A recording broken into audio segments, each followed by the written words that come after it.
bits to be.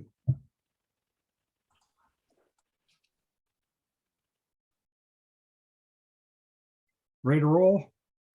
Aye. Okay. Good morning, everybody, and welcome to the Township of Georgian Bay Council meeting for Monday, April 11th. It's 9 o'clock, and I'd like to call this meeting to order. And in the spirit of reconciliation, we wish to acknowledge the enduring relationship between Indigenous peoples and the territories they traditionally occupied. We recognize and deeply appreciate the historic connection they have had to this place and continue to have, to the land, the water, the sky, and all that live on, above, under it.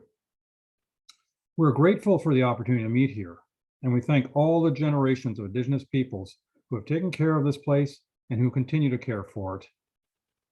And we want to show our respect. Hundreds of years after the first treaties were signed, they remain relevant today. May they guide our decisions and our actions. We commit to learn, to educate, to honor sacred places, and to take action towards real truth and reconciliation. Miigwech.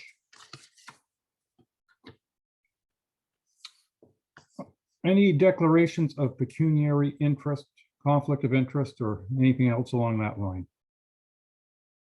And I wish to inform Council that Councillor Bocheck has informed me that regrettably he won't be able to join us till about 10 o'clock this morning for some sort of obligations he could not avoid at the beginning of today. So we'll see him in about an hour's time. Yeah, he seems to be online here. I see his name. Oh, maybe things have changed.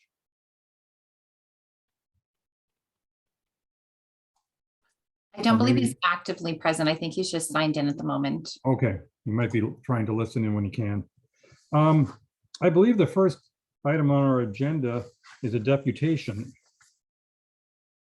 in regard to the William Grenville Davis Education Center feasibility study.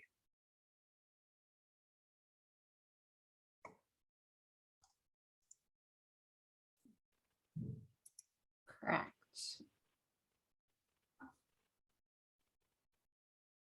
Mr. Dugsin.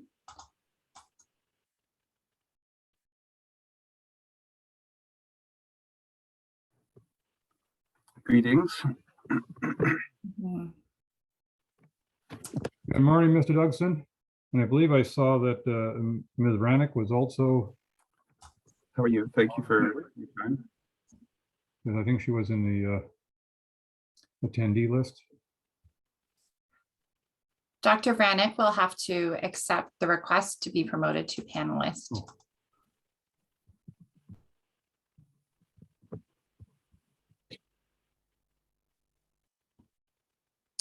But Mr. Dugsin is the one who is presenting, I think, the majority of today's presentation. Well, Mr. Dugsin, I will turn the screen over to you. Or actually, you already have the screen. But if you could go ahead with your presentation, it would be appreciated. I'm sure all of council and anybody viewing is looking forward to it. Thank you very much. Can you hear me?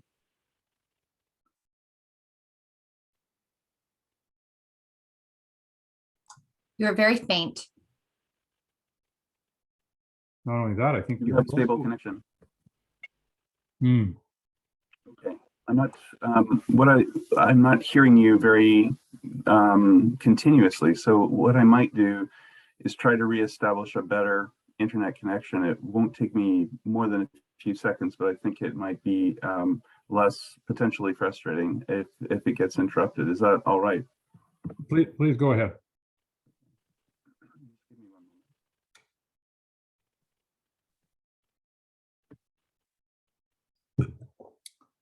Does anybody fondly remember the days when we would meet in the same room and for somebody to make a presentation, they just had to change chairs? The good old days. Is it That's maybe when I had someday hair. we'll be able to get back to that? Yeah.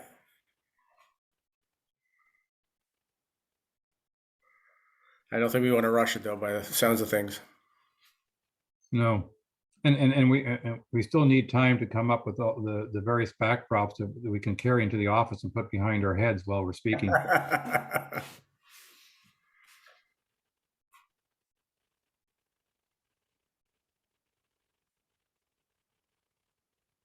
And Paul, there's still skiing in Collingwood, just so you know.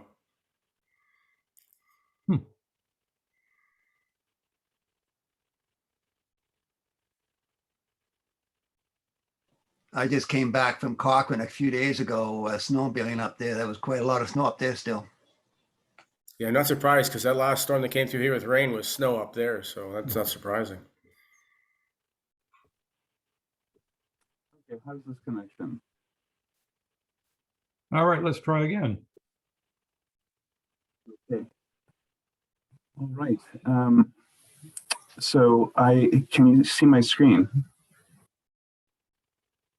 We can't, we don't see your presentation yet. And his verbal is in and out for whatever reason.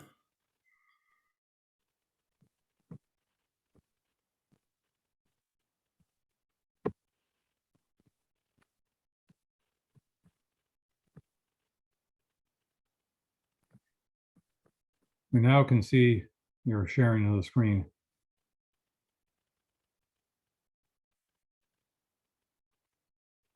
Okay, that's good. And is my audio better?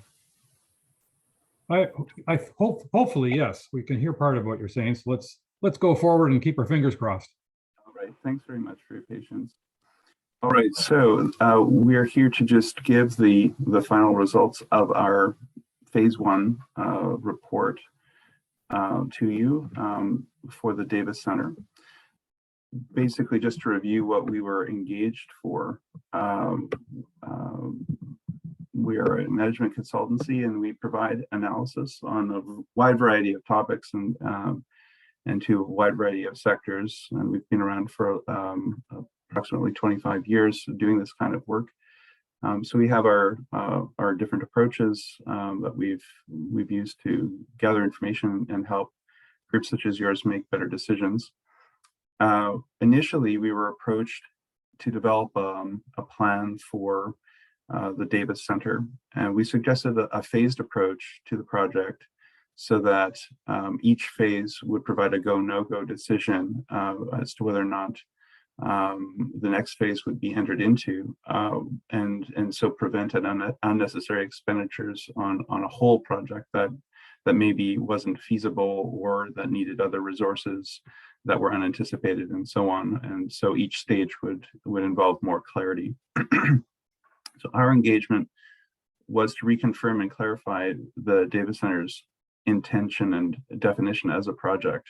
We had initially discussed this with people in the region some years ago, between 5 and 7 years ago. And we thought it would be a good idea to determine whether or not the project was still the same, and whether or not there were any showstoppers that had come up in the intervening time period that would just make it impossible to go ahead.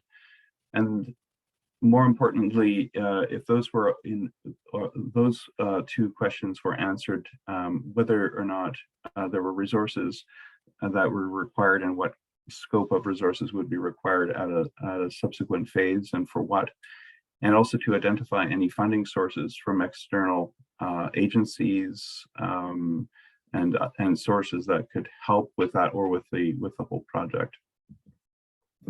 So the purpose of the center is, as intended at the moment, is to become a new educational research and ecotourism hub.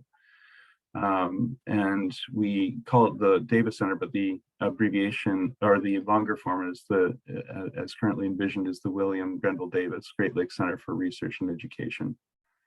And the purpose of all of that is to bring global attention to the unique region of Georgian Bay and to promote collaboration, discussion between various stakeholders, various users of the center, educators at universities and researchers at the same, industrial partners, policymakers, First Nations people, and the broader public. The original intention has been to build the center around the facilities of the Delawana Inn in Honey Harbor. What we have found is that there is in fact a continuing willingness on the part of key stakeholders to explore the project at a deeper level.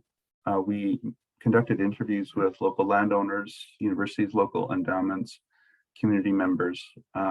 Not a huge number. It's not like we ran a statistically significant sample or study, but we did interview people that seemed to us to be instrumental in just validating the interest, and as a collective seem to represent a good cross-section. There don't appear to be any showstoppers with regard to at least moving on to a phase 2 of the project. We also determined, and we shared with you our whole report as well, that public funding sources do exist for projects such as the Davis Center, but they are funding sources that would be for the whole project. So in other words, let's say, for instance, that the project involves a building and it involves facilities or services and programming, and altogether that is a project that is in 7 figures. Let's say it's $2 or $3 million. So all this is completely hypothetical. There are funding sources that do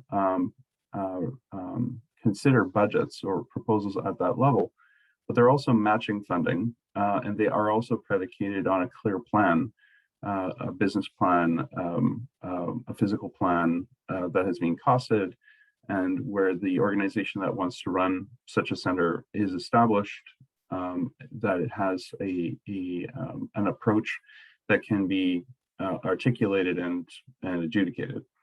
And so what we're recommending is that that a group proceed to a phase 2 approach where that kind of planning can be engaged, and that those outcomes come out of that process, so that you or the collective would understand what precisely is being intended and what in an approximate way the cost of that might involve, so that external sources of funding can be approached.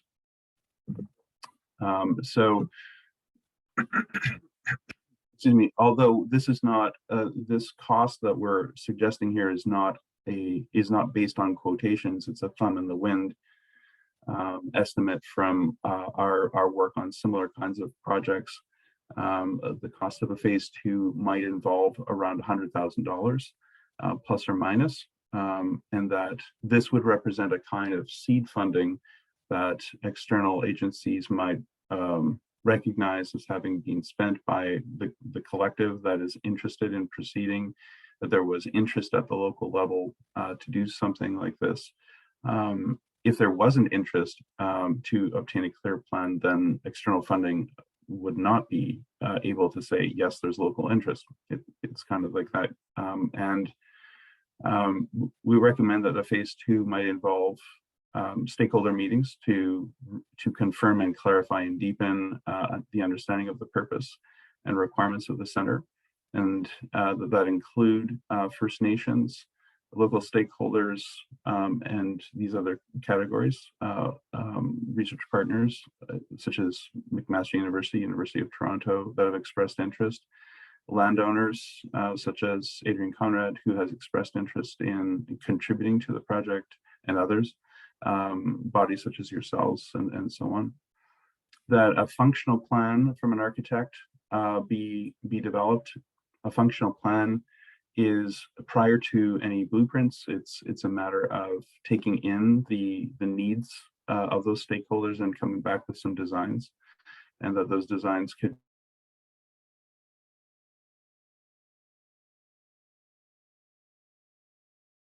of confidence about the cost. We lost the last about 3 sentences that you said we couldn't hear.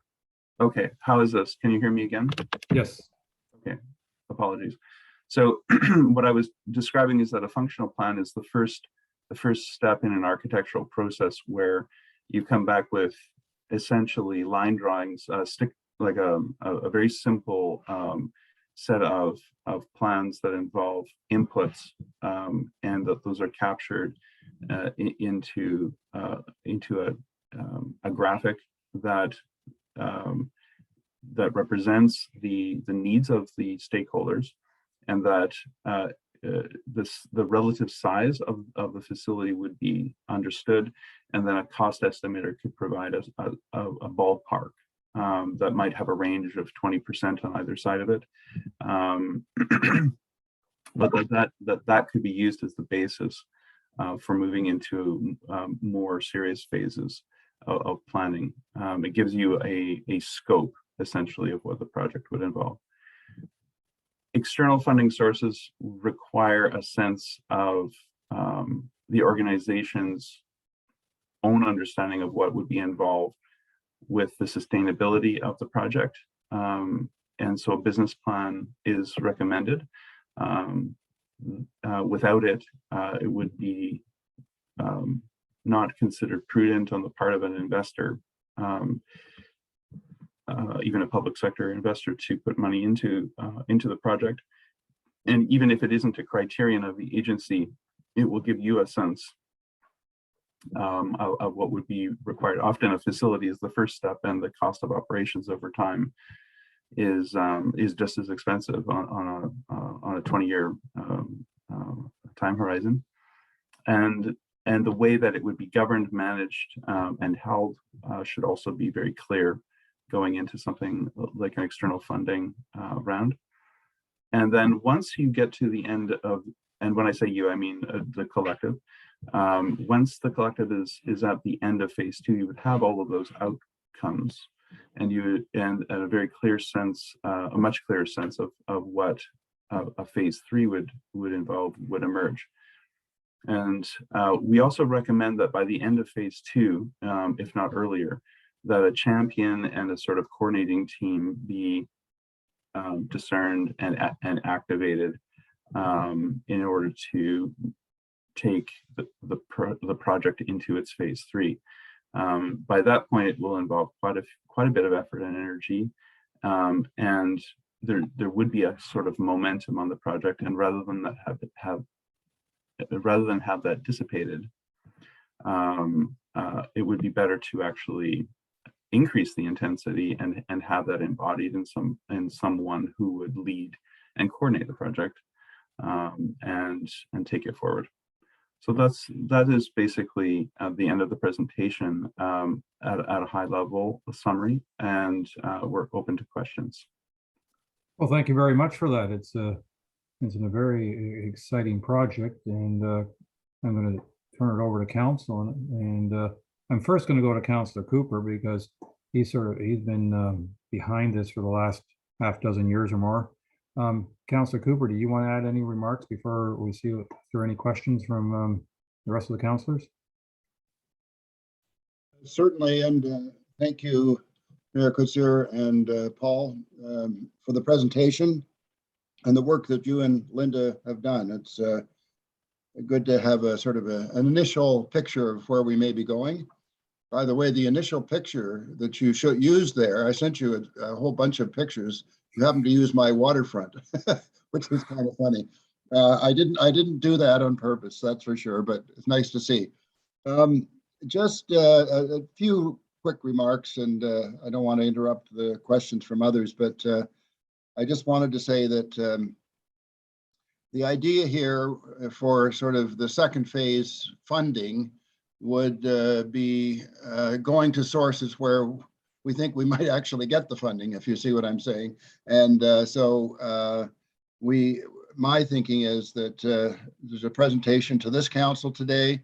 There'll be a presentation to the District of Muskoka in April, and then again in May. April will be in one of the committees, and then in May in front of council, with the view that this is not just an exciting prospect for the township of Georgian Bay. It's in fact a very exciting prospect for the region.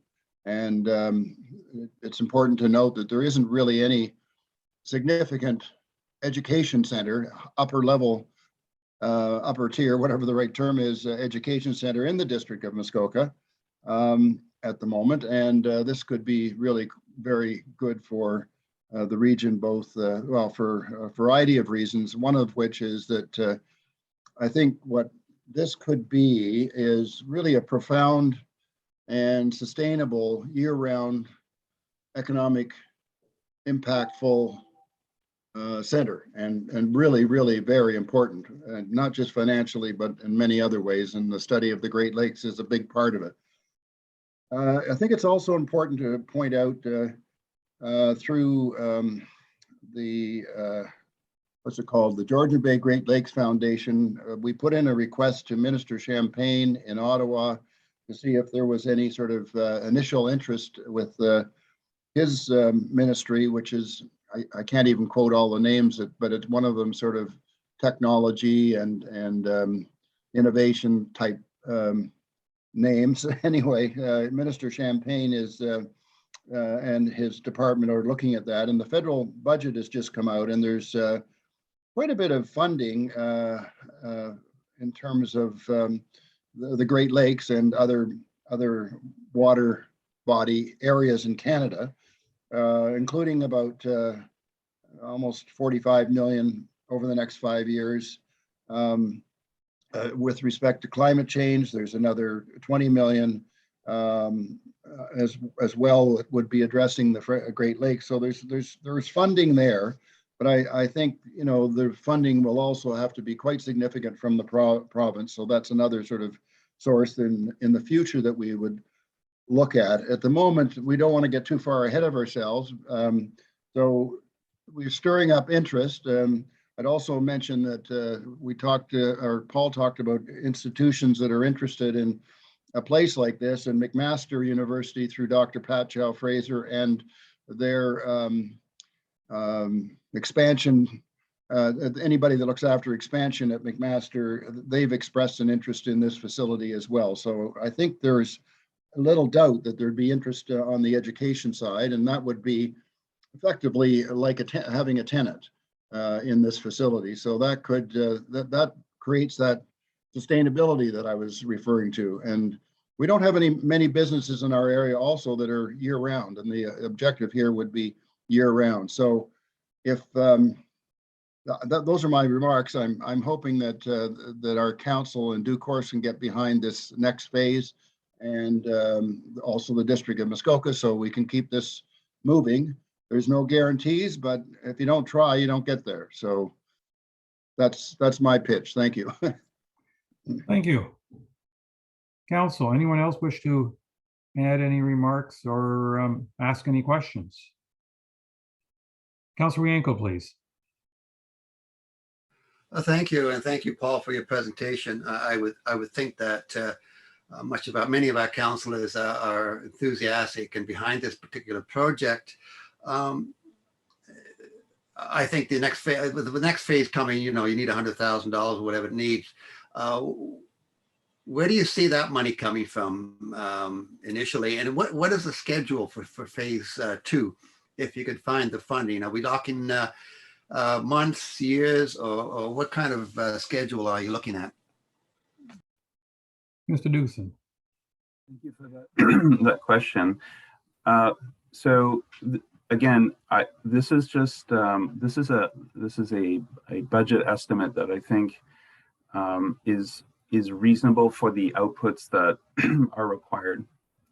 And if I were to break that down, for instance, I would say that roughly 30,000 of that would be necessary to engage an architect and a cost estimator to work efficiently after a more clear idea has been determined or validated by interviewing stakeholder groups.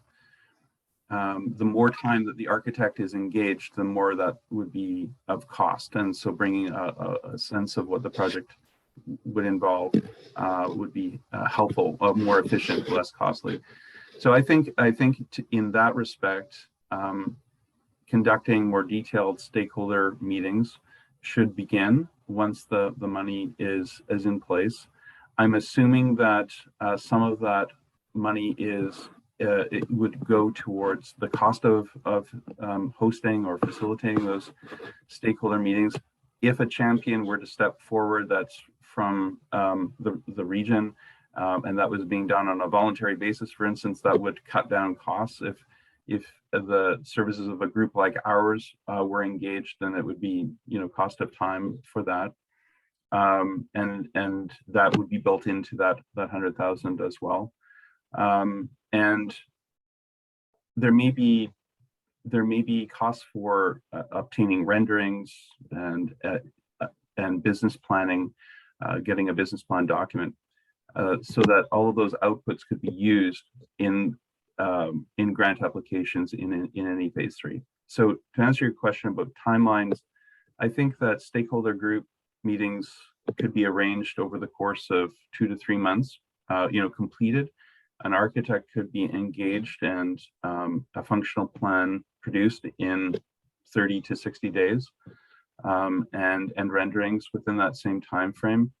And in parallel to that process, I think the business plan could be done as well. So I would say within 4 to 6 months from today, or from whenever a budget could be put together, you would have the end of phase 2. So 4 months would be feasible, and at the early side, and 6 months would be maybe if there are delays for various reasons, or different groups cannot get together and so on. Good. I just Councillor Wanka, do you want to follow up? Yeah, just that seems like a fairly decent schedule, because we don't know how much money that the township needs to be put in this project, but we do have our budget discussions coming up in September, October. It would be nice to have phase 2 completed during this term of council. So when it goes into another new term of council, some decisions have been made. So I think it'd be nice if we can get some kind of direction on phase 2 by this fall. Thank you. Thank you. Any other questions or comments? I couldn't quite tell who of the three of you got there first. So I'm going to go Councillor Jarvis, followed by Councillor Douglas, followed by Councillor Hazelton. And if I got it all wrong, you can curse me. I won't curse you. Because I gave you the first spot. Yeah. So I missed part of Paul's question was with regards to financing for phase 2, and I don't know that we got an answer on that. Are we imagining right now that any financing for this ultimately for the first steps would be from the municipality, or do we think we can find somebody that would be willing to step up and assist in that regard? I think I could try and take a shot at that, Paul. Please. So aside from Councillor Jarvis's assistance, which would be significant, I think realistically we're looking at phase 3. Let me talk about phase 3 before I go back to phase 2. Phase 3 would involve federal government, provincial government, foundations, corporations. Think of TD, for example, TD Evergreen, organizations like that would clearly have an interest in something like this. So I think all of us believe that the third phase, if we pass through phase 2, will be there'll be several sources, and I'm pretty, not totally confident, but fairly confident that we could raise that money, because we can also demonstrate the importance of it, but also we can demonstrate that there could be and are interested parties as ongoing tenants, shall we say, of this facility. So in the phase 2 part of it, that becomes a little bit more difficult. We don't have a formal organization here, and so we're looking at finding a formal organization to ready us for phase 3, so that we have sort of that credibility of a formal organization. It'll have to be an existing organization, because we need a bit of an organization that has a track record and financial statements for a couple of years, that kind of thing. So we think we've identified at least one. But so really the question now, answer your question, the 100,000, where does it come from? I see, I think, yeah, just like the last phase one, half of it from the township and half of it from the district. And so 50,000, 50,000, or something in that sort of ballpark. I hope that helps. Thanks. Yeah, at this stage though, Peter, we don't imagine we'd have somebody stepping up as a champion from a financial standpoint, just because it's too early a stage. That's correct. Yes, it's you know, this is sort of the term they use in business is seed money. Yeah. And as opposed to, you know, the next part of it, which would be much more, be easier to be credible to a variety of different organizations who could say, hey, that looks like a really good project. It's got credibility. It's got an organization behind it. It's got this, it's got that. It's got conceptual drawings, blah, blah, blah. So that's why this is a little more challenging in that it's sort of a seed process. But if you think about what it could do for our community and for the whole district of Muskoka, it's pretty significant. So there we are. Thank you. And I hope, Councillor Jarvis, you heard Councillor Cooper's faith that you might be able to find that individual. Councillor Douglas, please, followed by Councillor Hazelton. Thank you, Marcucci. Thank you, Paul, for your presentation, and Peter, clarification on some finer points for us. Councillor Jarvis did ask the question that I was going to ask in regards to financing for that phase. Peter, Councillor Cooper, I just have a question for you. Are you going to continue to champion to try and find a committee to put together for that, so you can bring something back to council shortly, looking for funding? I don't know that we'd be looking to build that committee until we get into phase two. But I will be pushing the rope up the hill, so to speak, for the time being. And so I'll be the guy coming forward and saying, so how about it? Will you fund this or not? And this is a presentation today, but in due course, there would be that request coming from me. Okay, that's great. Is that okay? Yeah, no, I was just going to say thank you for championing that, because I think the project in itself is a fantastic project, and it would be fantastic for our township to have this on board. So I would be very much in support if we get to that point. But thank you for your work on that.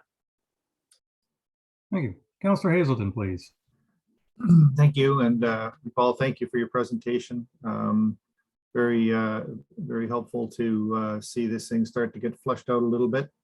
I would like to offer a couple of points and then ask a question. On page 6 of your report, page 10 of our agenda package, you have listed the First Nations groups that might be relevant. In our community, the Métis are significant. We have a Honey Harbor Community Advisory Group who have specifically pulled in the Métis to populate that group and provide help and representation in this area. And so I think you want to make sure you add the Métis group to this. And then I have a couple of questions for you, if I may. I get the feeling that this is focused predominantly on the education center. The sketch of the property that you included was really perhaps a full build out.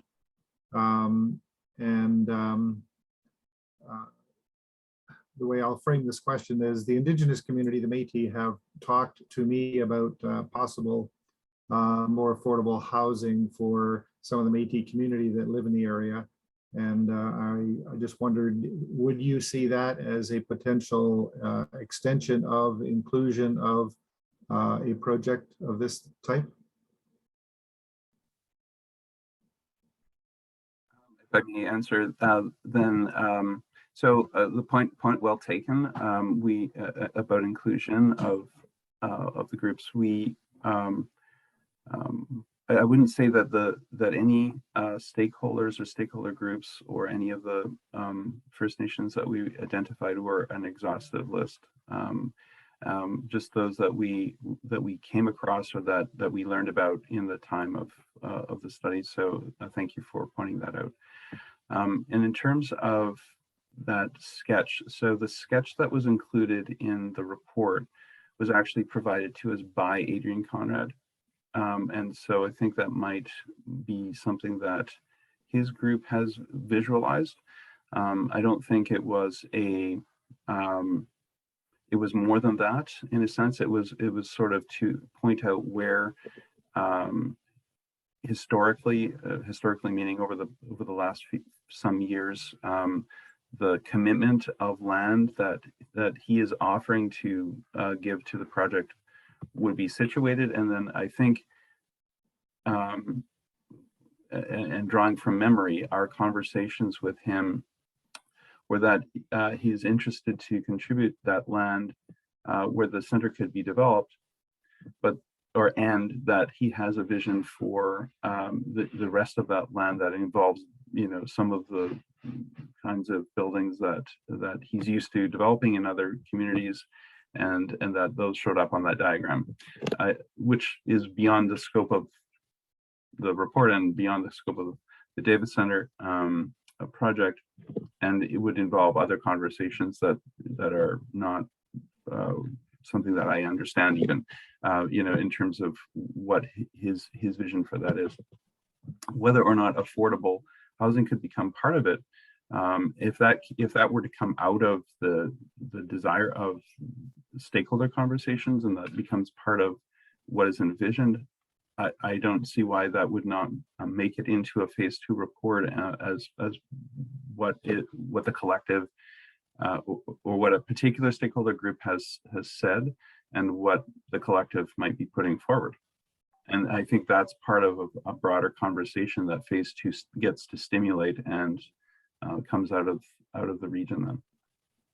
Okay, thank you for that. The other question I have, and again, I don't mean to expand your project, so don't take these ideas as things that need to be in there, but one of the things that has been an ongoing discussion point for the hamlet of Honey Harbor is the topic of water and sewer. And I know the district municipality has no appetite to put a municipal sewage treatment plant in, but for the scope of development that that little image graphic that you included in your report, what it shows is something that would really demand a lot more capabilities than is available anywhere in the hamlet. And there have been discussions in the past about how to perhaps be more inclusive with some of the properties in the hamlet in that area. And I would think that certainly an education center would need to have some sort of water sewer capabilities, and taken perhaps in the big picture for a broader use might be something that could draw in funding from other areas in order to enable all of that. So I just wanted to toss that idea out there. It's the project you're talking about is significant enough that that, with what Adrian is thinking and with what the hamlet have been interested in, might provide some synergies that take us further. But absolutely a great project. I applaud you for the work you've done already. I applaud Councillor Cooper for driving the project so far, and I look forward to any opportunities I have to help out.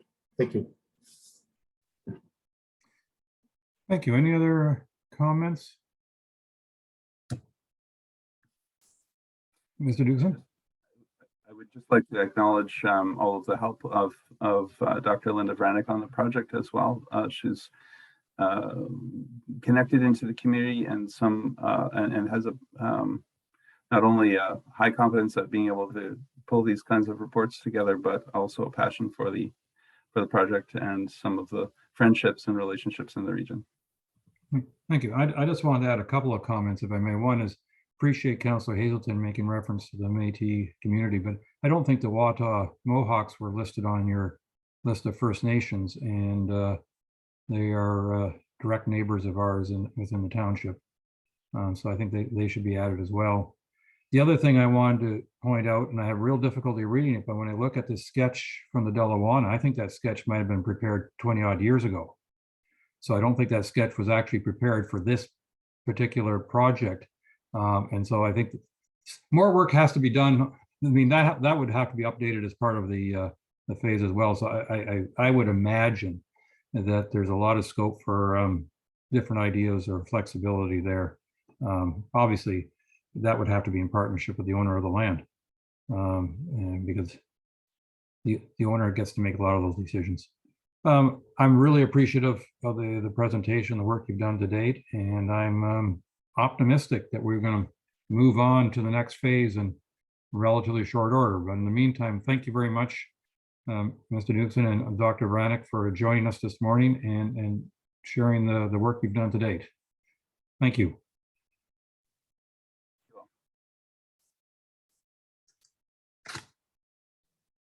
Thank you, Paul and Linda.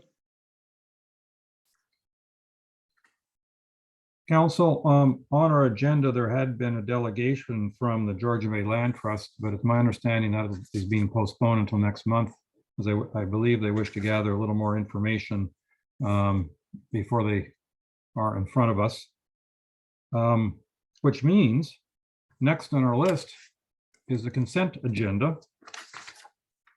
The motion that I have in front of me at this point is moved by Councillor Bocheck, but he's not with us. So I'm going to say moved by Councillor Douglas, seconded by Councillor Cooper.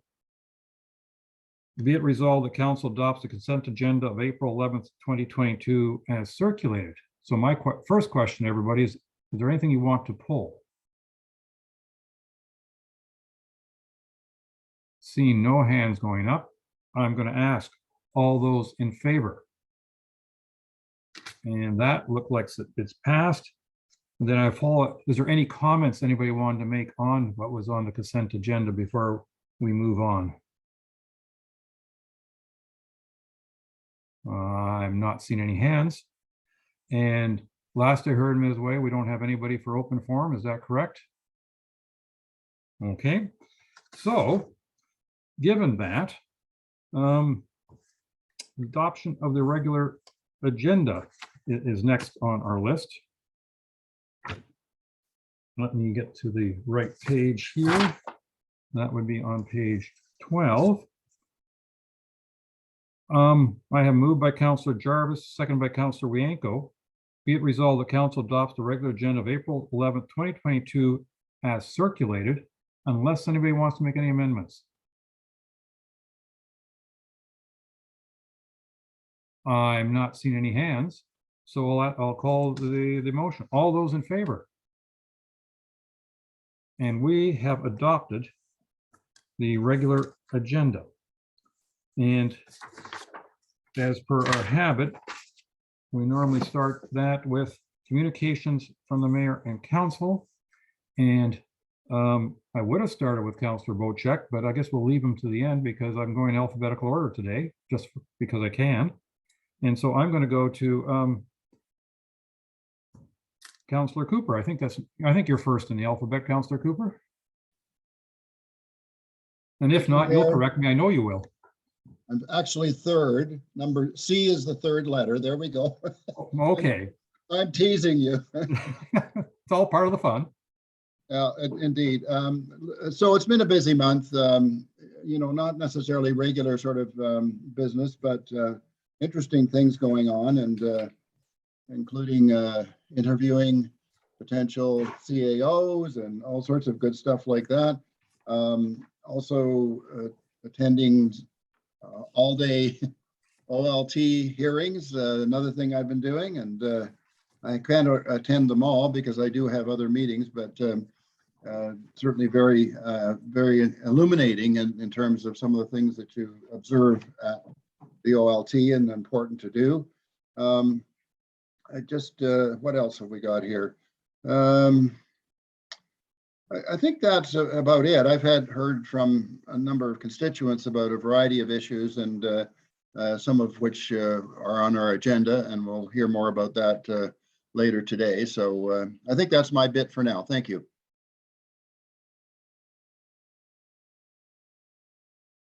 You're muted.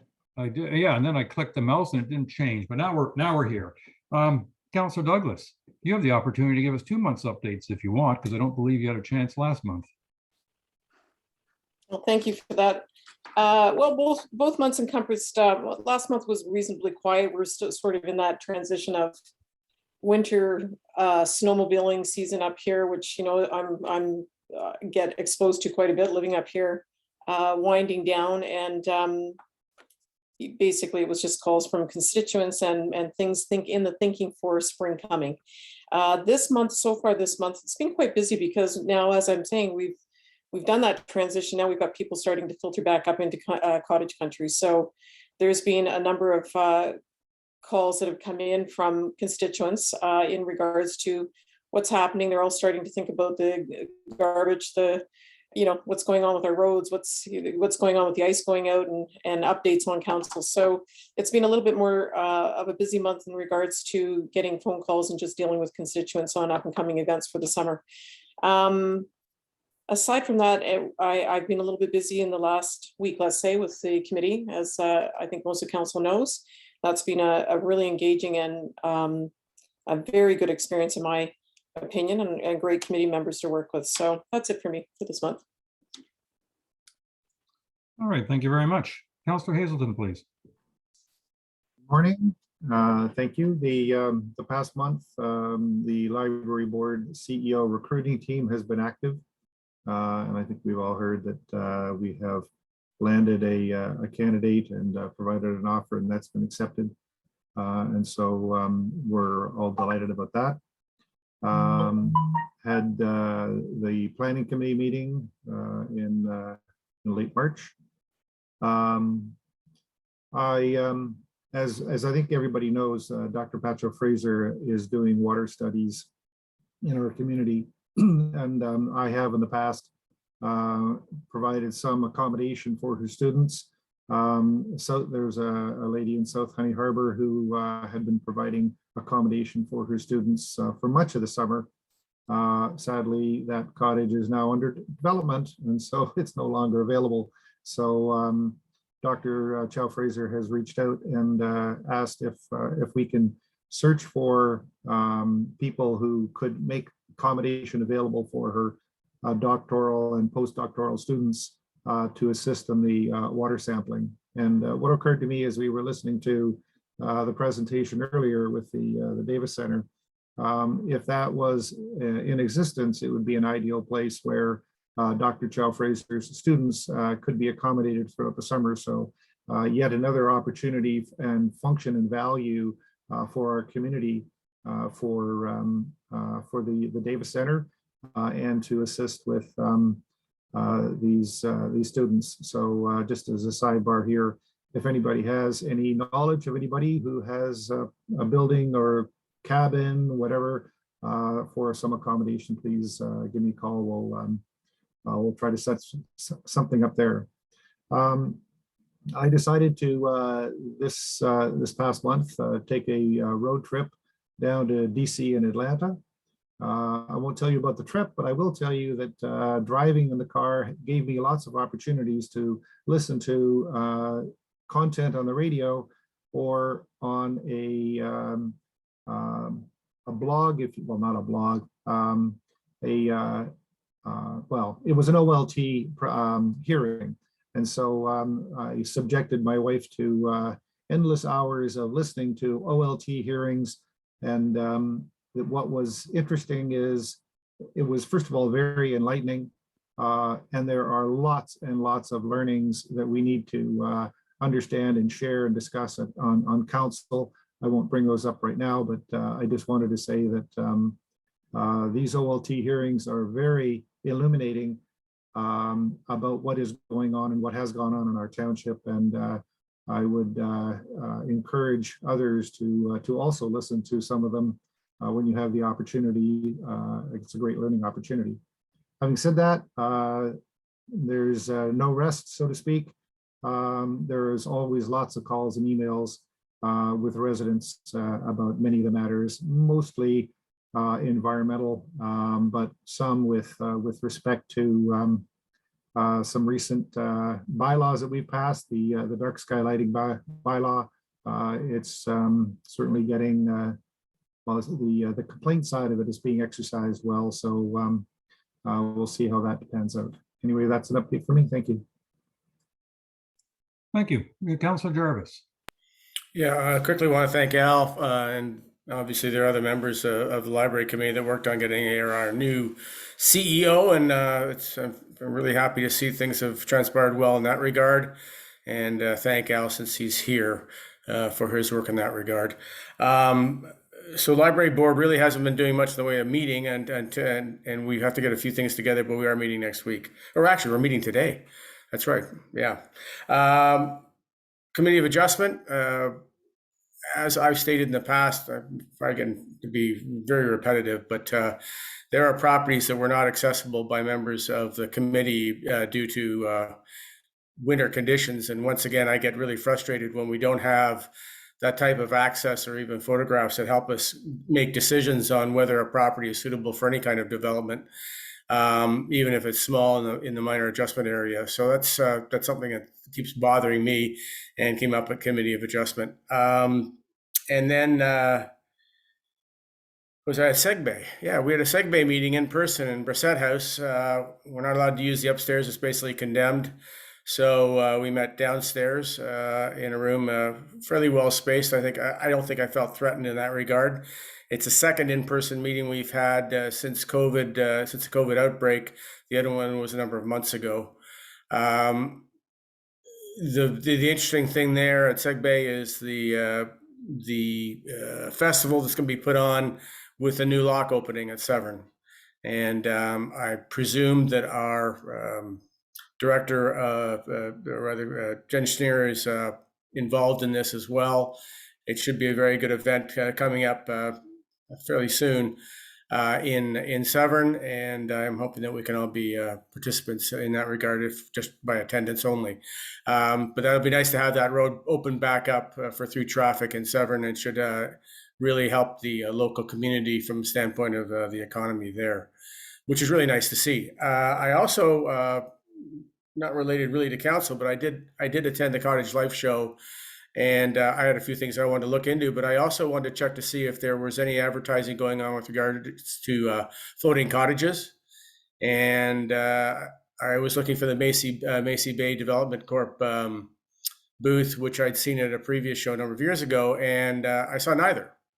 Now, I may have missed them, but interesting in their absence at that show, if that was the case. That's it. All right, thank you. Councillor Yanko. Just a couple of things. I attended the planning committee meeting on the 29th. I'm also been working with the 6 Mile Lake Cottage Association. I'm on their environmental committee, and we're looking at running a number of programs this year based on the funding we got from the township. And we're in the midst of hiring a couple of students for that, those studies. And so that's something exciting. And also they're having a town hall meeting on the 26th of this month to get some feedback on their GFA issue that's been going on for at least 3 years now. And hopefully out of this meeting, we'll have something that could come to council later this year as to the position of the 6 Mile Lake Cottage Association on GFA. The other issue I want to mention about is that through my involvement with the engineering committee up at the district and waste management, I've had a few conversations with Fed John. One of them, as we ended up at the committee meeting in March, whereby we have committee tentative approval to fund half of the $25,000 study that we commissioned to our consultant on that. So the district's going to be paying half of that, which will be $12,500. A couple of the committee members wanted to see the terms of reference before they finally passed a resolution. So I assume next week that'll be coming to the committee level for the Hutchinson study, and we will pass a resolution to pay half of that. So that's good news. The other issue we talked about in waste management is that, as you probably noticed, those people going to Honey Harbor have noticed there's at the waste depot in Honey Harbor, there's a little trailer there now, and that was going to be manned by an individual, either from the district or from some security firm, to check out what's going into that waste depot this coming summer. I've convinced the district that not only should we be looking at what goes into the Honey Harbor waste depot site, but that individual should circulate throughout the other two waste depot facilities in our township, and on a rotating basis do some education with our inland community as to what goes into these bins and so on. So hopefully that will proceed this summer, and we'll move forward to have some kind of control on these waste depot sites. And that's it. All right, thank you very much. I see Councillor Bocheck has not yet joined us, so I will give an opportunity when he joins us if he wishes to give us an update on his past month. I have found the past month to actually be quite busy. Probably one of the as has been mentioned before, is the recruitment committee, as you well know, and that took a fair bit of time, but also I found it very useful. I really enjoyed working with my fellow councillors, Douglas and Cooper, and I think we had and I hope I don't offend anybody, but I thought a surprisingly good list of candidates.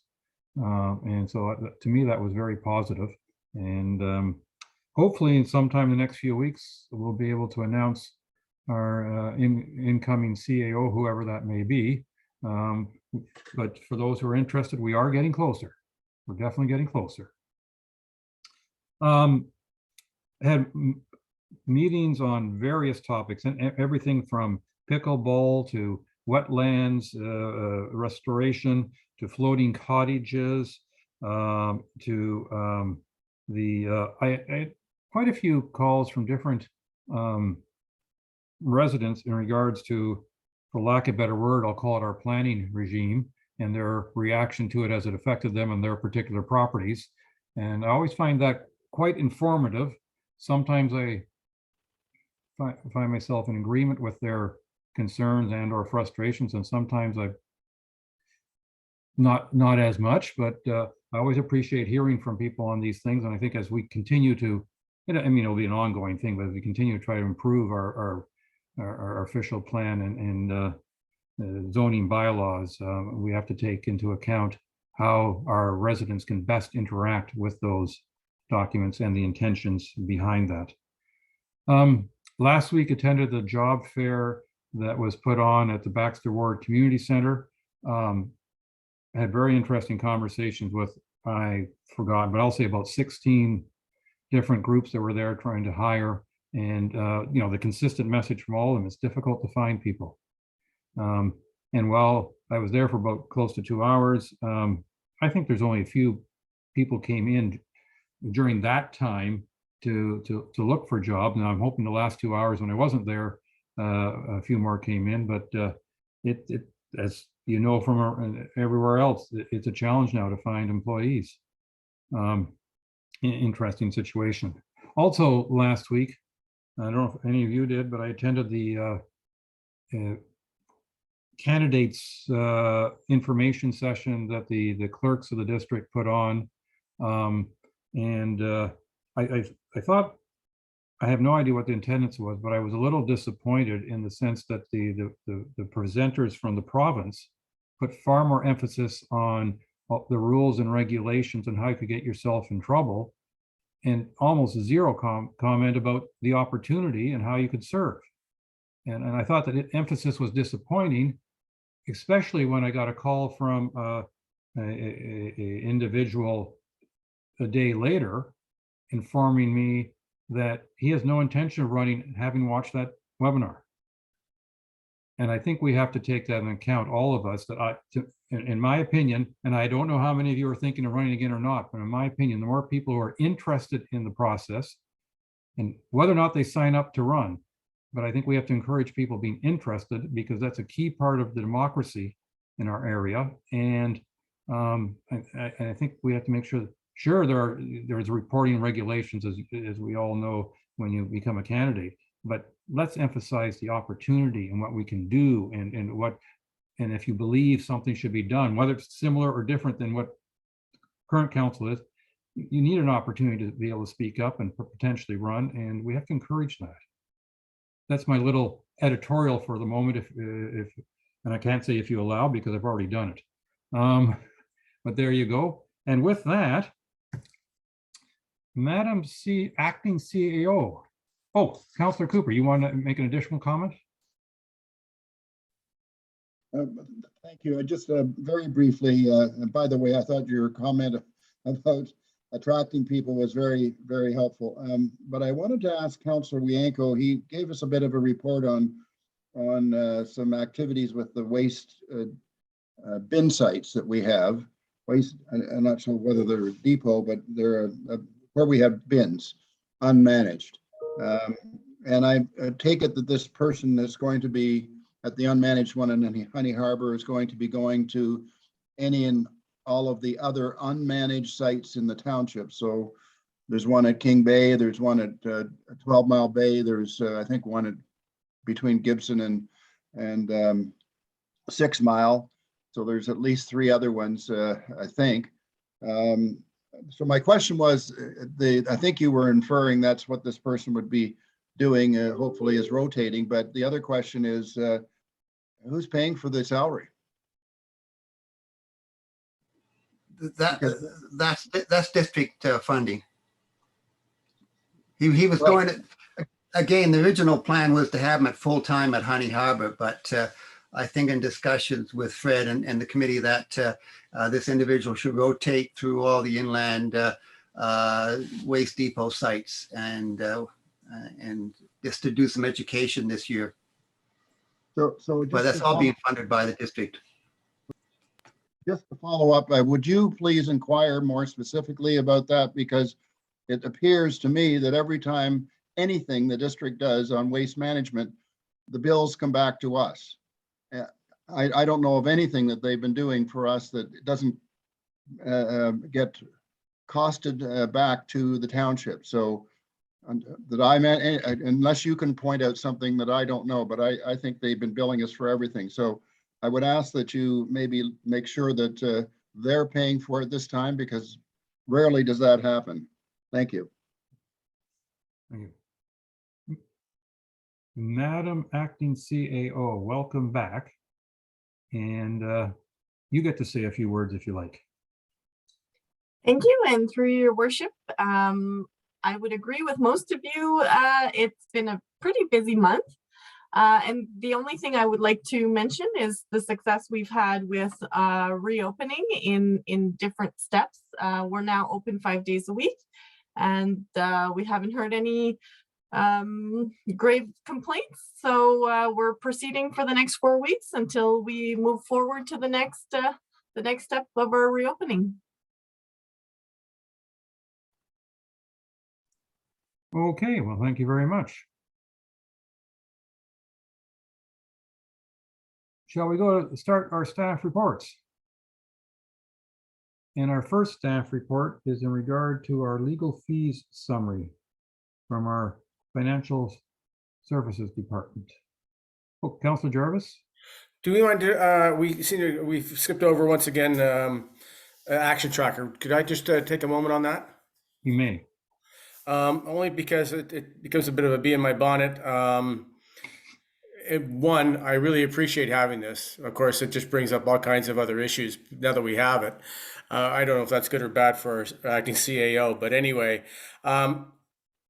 one, there seems to be an inconsistency, and I'm needing clarification.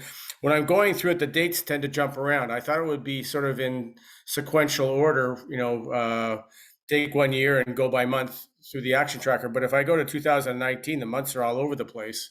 So it's kind of hard to track it in that regard. And so if sorry to clarify that, but before you do that, the other question is it possible? I'm noticing that in the status column and a lot of this stuff, there's absolutely nothing noted. I know there's a lot of stuff here. So I'm not saying where are the answers on this. I'm just wondering where we are status wise in getting the status situation on a lot of these action items looked at. So 2 questions there.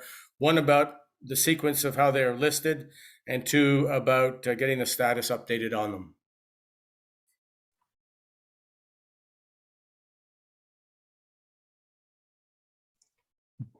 Madam CEO. Through your worship, absolutely, I could take the dates back to make sure they're consistent. We also send these out in Excel format where you could sort, but I would agree with you that if the dates aren't in a consistent format, that sorting is not possible. So we'll take that back and make sure that the dates are in the same format throughout the multiple worksheets. And as for possible status, the senior management team is working diligently on that.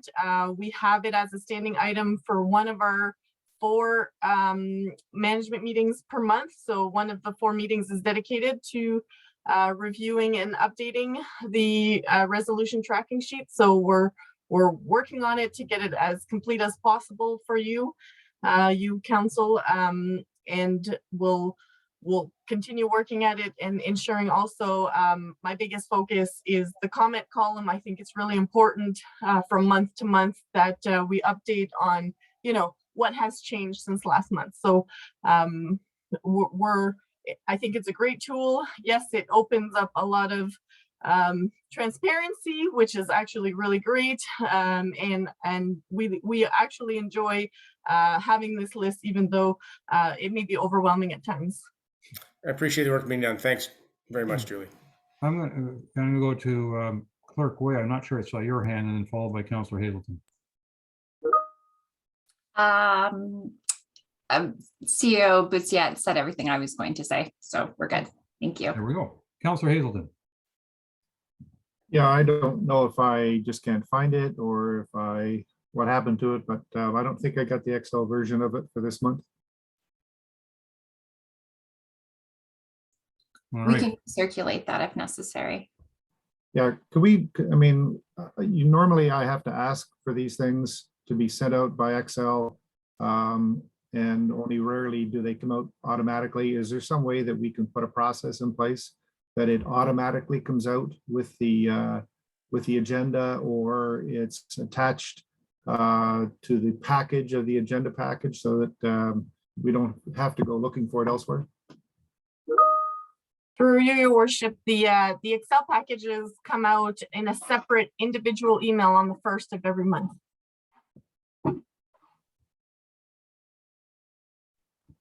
Okay. Clerk Way. I was just going to say we're unable to attach the Excel file to our agenda system, which is why that document gets sent separately. So council is able to sort and filter as they so choose. And I was confirmed that it was sent out on April 1st.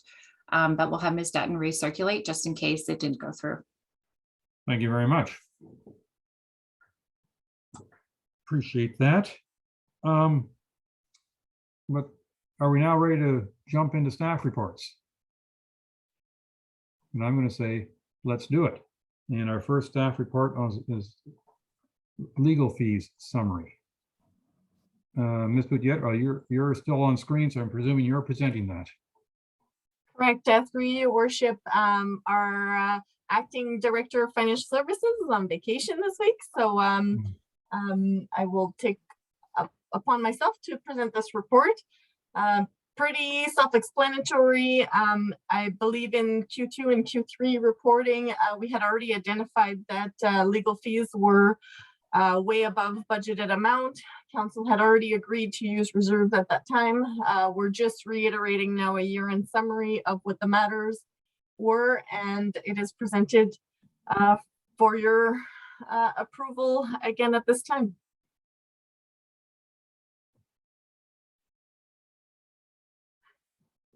thought I clicked that unmute button. Councillor Douglas, followed by Councillor Hazelton, please. And Councillor Cooper, is your hand up anew, or is that, okay, thank you. Thank you for that, Mayor Coetzee. Julie, I'm wondering if you can just reiterate, I have read through the report, but our legal expenses, are these, most of these expenses from what I'm seeing are leaning towards our planning? Okay, thank you. I just ask for future conversations, the council really take note of that, please. Yeah, no, well done, thank you. Thank you. Councillor Hazelton, followed by Councillor Cooper, please. Thank you. So my question circulates around the charges from the planning department that relate to OLT, judicial reviews, etc. And I've observed in the application forms for a minor variance, for a zoning bylaw change, for an OP change, that there is a very clear language in there that the applicant is responsible for all legal fees associated with any of these applications. And I'm wondering who at the township, first of all, who at the township is responsible for ensuring that we claw back these costs on all of these matters? And secondly, it looks to me like we haven't done any clawing back on these matters. Could you just help us understand that? Absolutely. Through your worship, the what we call cost recoverables and cost recovered are a joint effort between the finance department and the planning department. Everything that comes in that has a deposit or that will build up to a bigger matter has what we call OP codes, they're cost codes that are assigned to the matter, which then we could assign. So when they're direct costs, we code those costs to a recoverable account, and those are balanced monthly to the recovered account, which we either draw from the deposit to make sure those costs are recovered, or and then once the deposit is depleted, we request more funds from the applicant. We assure you, we've gone through this. We've had, you are aware, changeover in direction in management in the planning department throughout 2020, 2021. This report has gone back at least 3 times to the director of finance and planning for them to review all of these costs. I was not content at first. This is actually work that is done from a planning perspective. These are not the recoverable amounts, and these are now in front of you as township costs. So I guess I'm confused because the language that I read and the documents that people sign when they're doing minor variances and everything else, it appears that they're liable for all costs incurred. And could you help us understand? Let's, maybe we need to dig in and have you explain a couple of these things in detail. But if the language appears to be clear and straightforward, and we're not recovering these costs, then I think we need to either understand that if the language is inappropriate, or help us understand why these costs are not recoverable. Through your worship, I'm gonna request Director Espilla's assistance, because I know he worked very closely with finance department for this report. Dr. Espilla, please. Oh, thank you, Mayor Coetzee. My apologies for my voice right now. I'm battling a bit of a bug. Through you, Mayor Coetzee, to answer the councillor's question. So the costs that we can recover are related to the application fees. As our CAO has indicated, we do track those fees related to the application. We do have a coding system, and we have assigned anything to the respective applications that we can recover and we will recover them. Where we cannot recover fees necessarily are those matters related to Ontario land tribunals. We cannot include Ontario Land Tribunal, former LPAT, former Ontario Municipal Board. So those represent a substantial amount of the costs associated with those, and we are unable to recover them as part of the applications. Thank you. A follow-up to that, Dr. Spill, if I may, we're not able to recover them per our policy or per provincial policy. Thank you, Mayor Coutsier. We're not able to recover them because those would be subject to costs being awarded by the tribunal rather than our policies.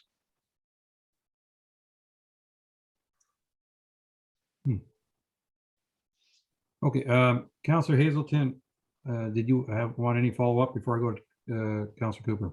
I have a follow-up, but I'd like to let Councillor Cooper go ahead and come back later. Okay, thank you. Councillor Cooper, please.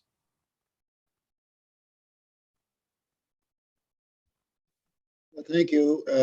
And I'm have to say I'm pretty shocked by the last answer I heard, because it was my understanding when you read the application form, there's nothing in there about it,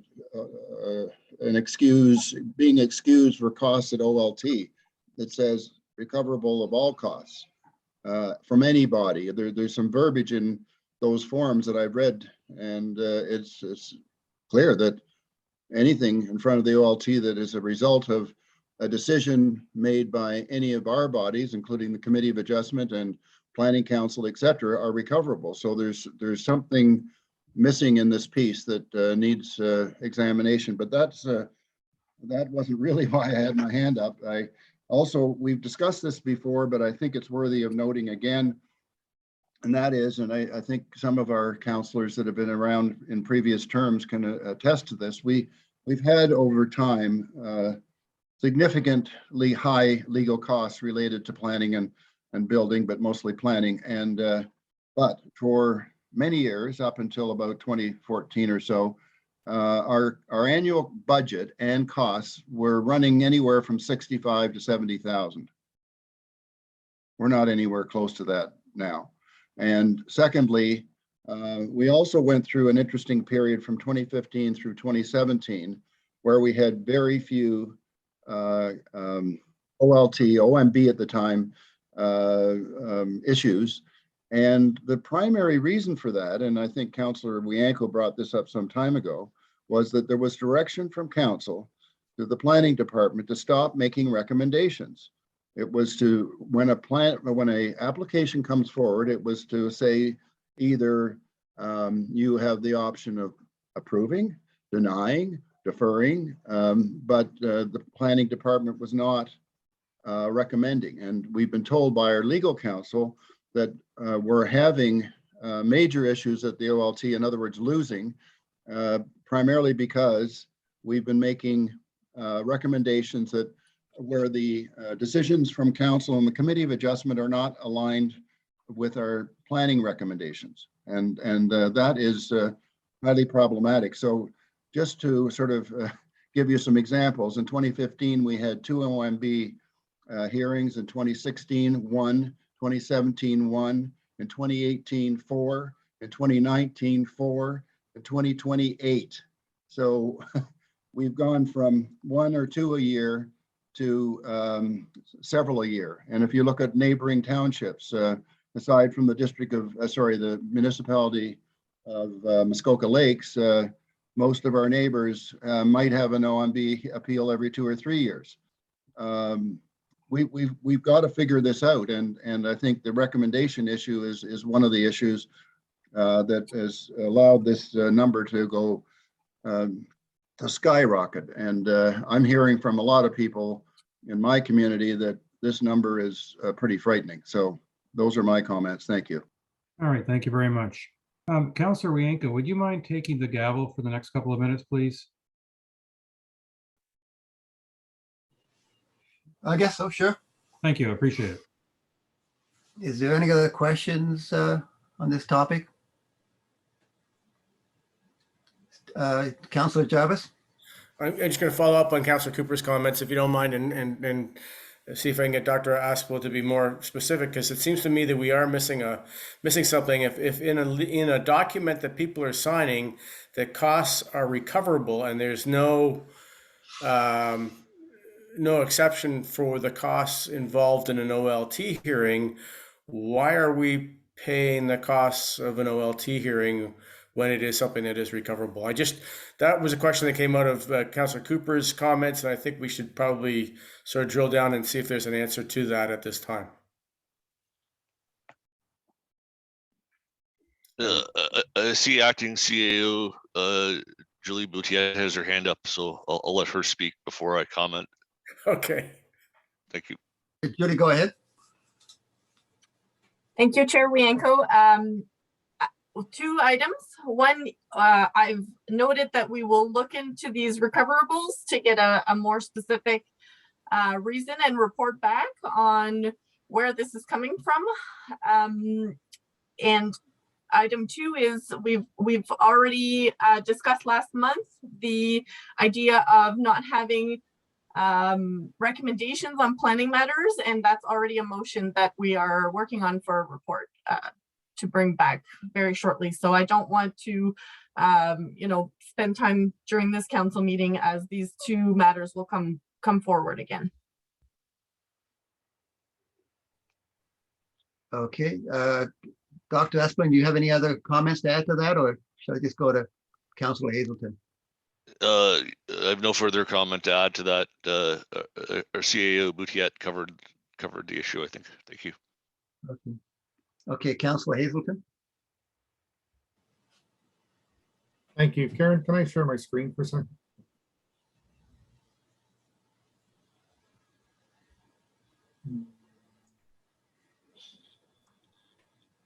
The green button at the bottom, you may have to hover your mouse over it. Menu bar will pop up. There we go. Okay, can you see the rezoning bylaw application form?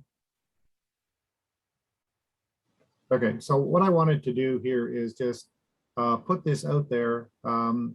It's easy for us to read. It's not necessarily easy for us to interpret it correctly, but I can just reiterate what Councillors Jarvis and Cooper have said, and that is the community are reading this statement in the applications, and it is extremely clear that it specifically refers to the OMB hearings and the costs associated with those.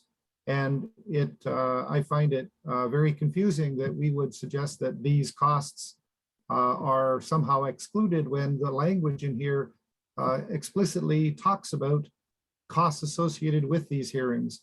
And so I think that if I heard our acting CEO carefully, that staff are going to dig into this and review it again. But I just wanted to highlight that we'll call it the lay experience of reading this leads to a very clean, crisp conclusion.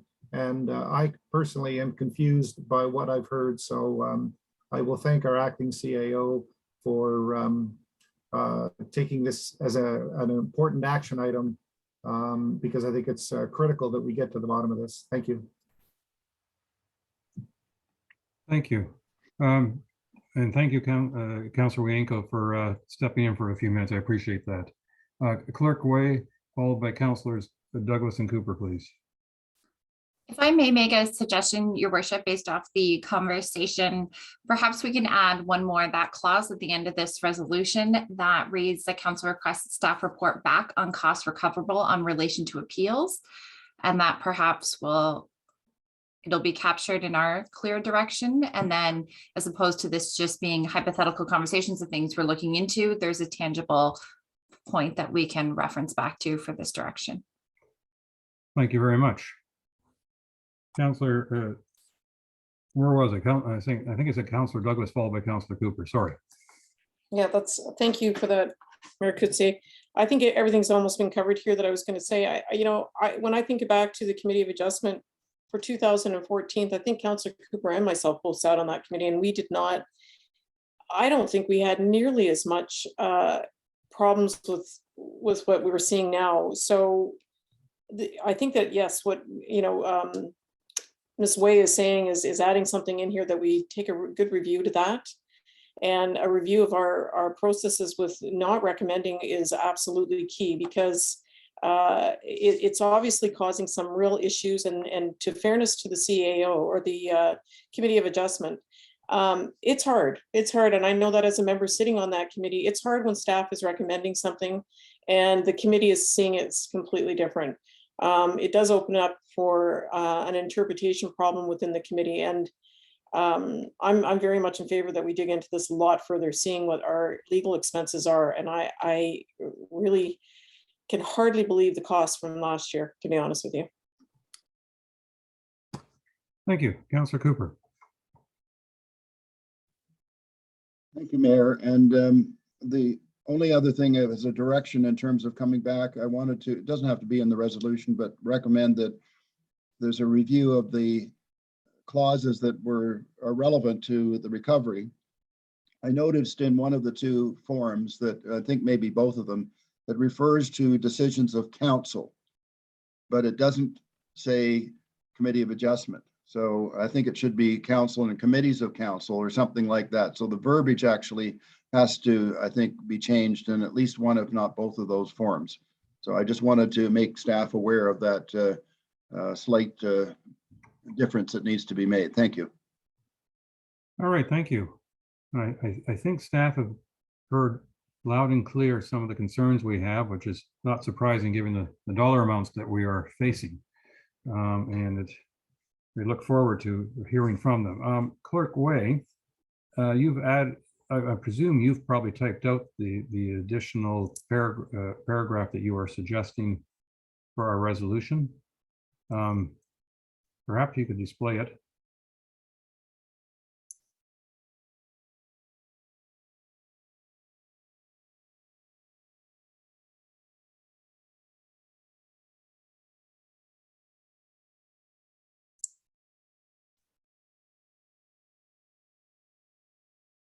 Or perhaps not.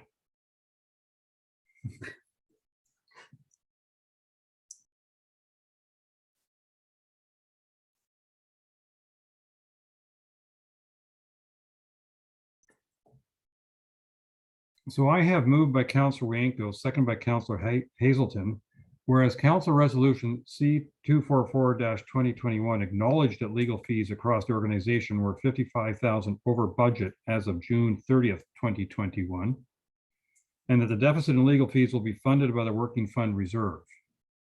Now therefore be it resolved that Council received the legal fee summary report, and that $211,634 be taken from the Working Fund Reserve unless there is a 2021 surplus. Then the surplus is to be exhausted, and then the monies are to be transferred from the Working Fund Reserve.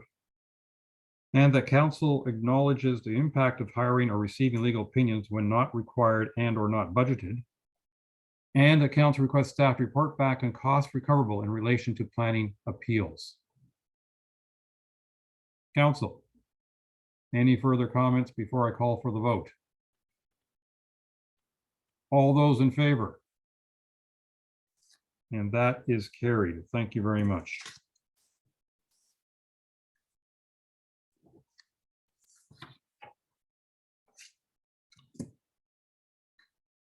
Okay. Gift cards. Madam CAO, I imagine you're stepping in for our acting treasurer again today. Yes, through your worship. This one is a sustainability report. Oh, sorry. But I will be speaking about it. It does highly involve finance in the past year. So we do annually budget for grade 8 graduation awards. This is awarded to the Honey Harbor Public School, the MacTier Public School, and St. Antoine Catholic School for those attendees who are from the Georgian Bay, attendees meaning students from the school who are graduating who are from Georgian Bay, In the past, we used to request the names of the students. A lot of the students sometimes don't have bank accounts. The checks get stale dated. It becomes a real administrative nightmare. This year, we're asking council for a change in process to issue gift cards instead of checks. All right, thank you very much. Councillor Cooper, please. Just curious, so a gift card from the Township of Georgian Bay. So what do I get to buy? An planning application, or what are you thinking? Thank you. Prepayment on taxes. This is for future taxpayers, of course. No, I think the gift cards were actually for local merchants, from local merchants that we would acquire. Councillor Yanko. Just for clarification, obviously I think it's a great idea. Are we choosing one merchant each year, or is it to any of these merchants, which would be even a better option if we could have any of these merchants each year? Through your worship, the reason this is a sustainability report is that given the authority, we will arrange to have the gift cards to the students that meet both the needs of the businesses and also the students. Yes, but the question was, is it for, are you picking a one specific vendor, or can it be any of these 4 or 5 vendors each year? Through your worship, we haven't done the details on this yet. We're looking for approval to go forward because as of now, we were only doing checks. So we will figure out the details once we have approval to do the gift cards. Okay, then I would suggest if you can do a gift card that can be cashed at any of these places in their local towns, I would prefer that, but I'll let other councillors chime in. Thank you, Councillor Douglas, followed by Councillor Jarvis, please. Thank you. I would agree with Councillor Wienko on this. I think we should make it available to all of those merchants rather than choosing one. I think it just disadvantages some retail operation over others, and we should probably make that available to all if it's possible when you get down to the details. Councillor Jarvis. Yeah, I think it's a wonderful idea. And when I saw a list of merchants, I thought it was kind of interesting to see this local, and I think that's a really good idea as well. So I applaud the efforts of staff in that regard. My question is, and I don't know if it could be answered immediately, I presume this was in consultation with school staff and students. I think it's a great idea, but it's only a great idea if it's something they can use. Do we know if students were actually asked if this would be something they would prefer? For your worship, no, we did not reach out at this point. I know that checks have been administrative nightmare as well for the school, getting the names for the students. We just have heard hearsay. We haven't reached out to get an official opinion, but in the past, when we said we'd issue checks, a lot of the schools have come back with, can't we just do gift cards or something of that sort? So no, we haven't reached out this year while we're bringing this forward, but we will let them know what we're planning to do as soon as we get clear direction. Okay, no, it's small steps in a way, and I think it's a great idea. And I agree with Councillor Wienko. If there's any way we can make this sort of, the card is in line with what the student prefers from the standpoint of a merchant, that would help. But thank you. Thank you. I'm going to add my voice to the idea that I think this is a terrific way to make things more efficient and effective for our township and cause fewer headaches. But the one question I have for our acting CEO is, does this require council approval? You don't normally ask us whether you're going to pay a supplier by check versus direct deposit versus whatever else. So I was a little bit surprised from that side. Minor question.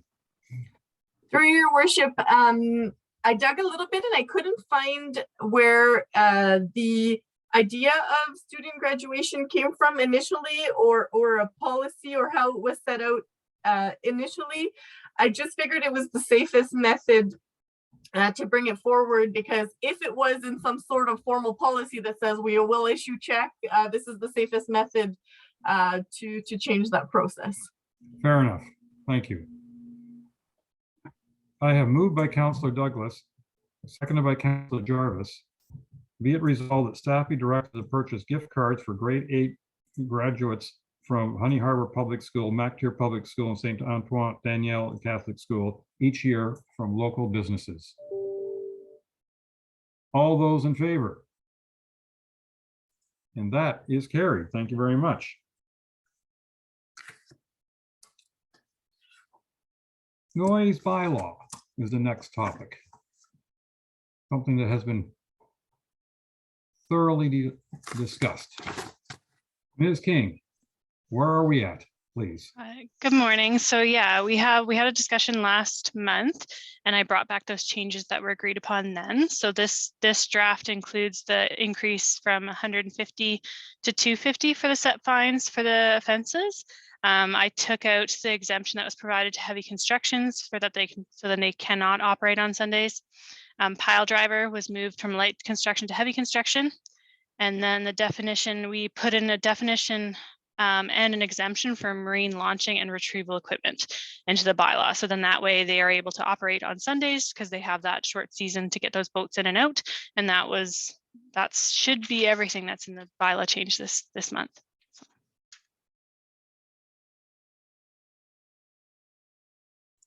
Unmute myself first. Thank you very much. Councillor Bocheck, welcome. And it just so happens I have a resolution in front of me that's moved by Councillor Bocheck, seconded by Councillor Cooper. Be it resolved that Council approves the draft noise bylaw as presented and the bylaw be brought forward for approval.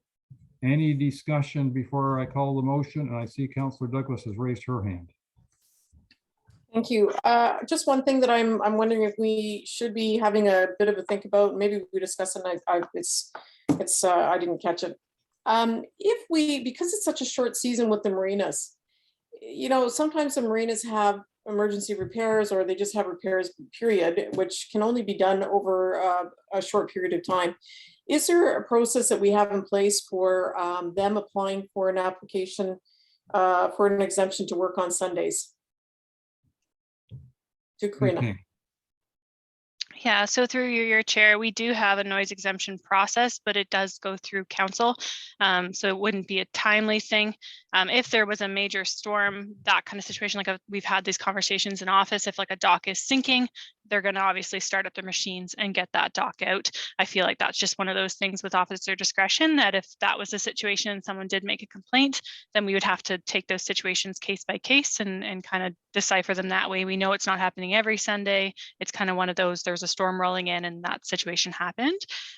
So there isn't an exemption for that right off the top, but we can use our discretion for those types of situations, I would say.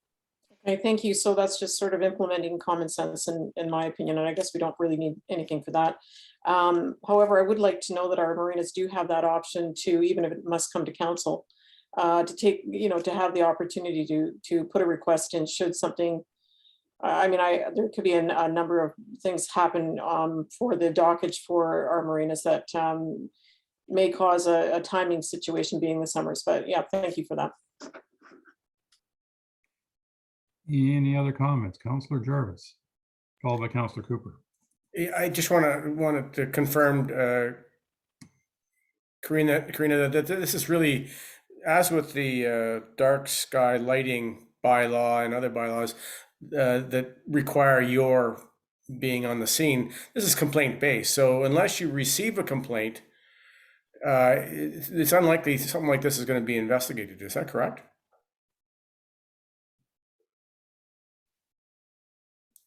Button wasn't working for me.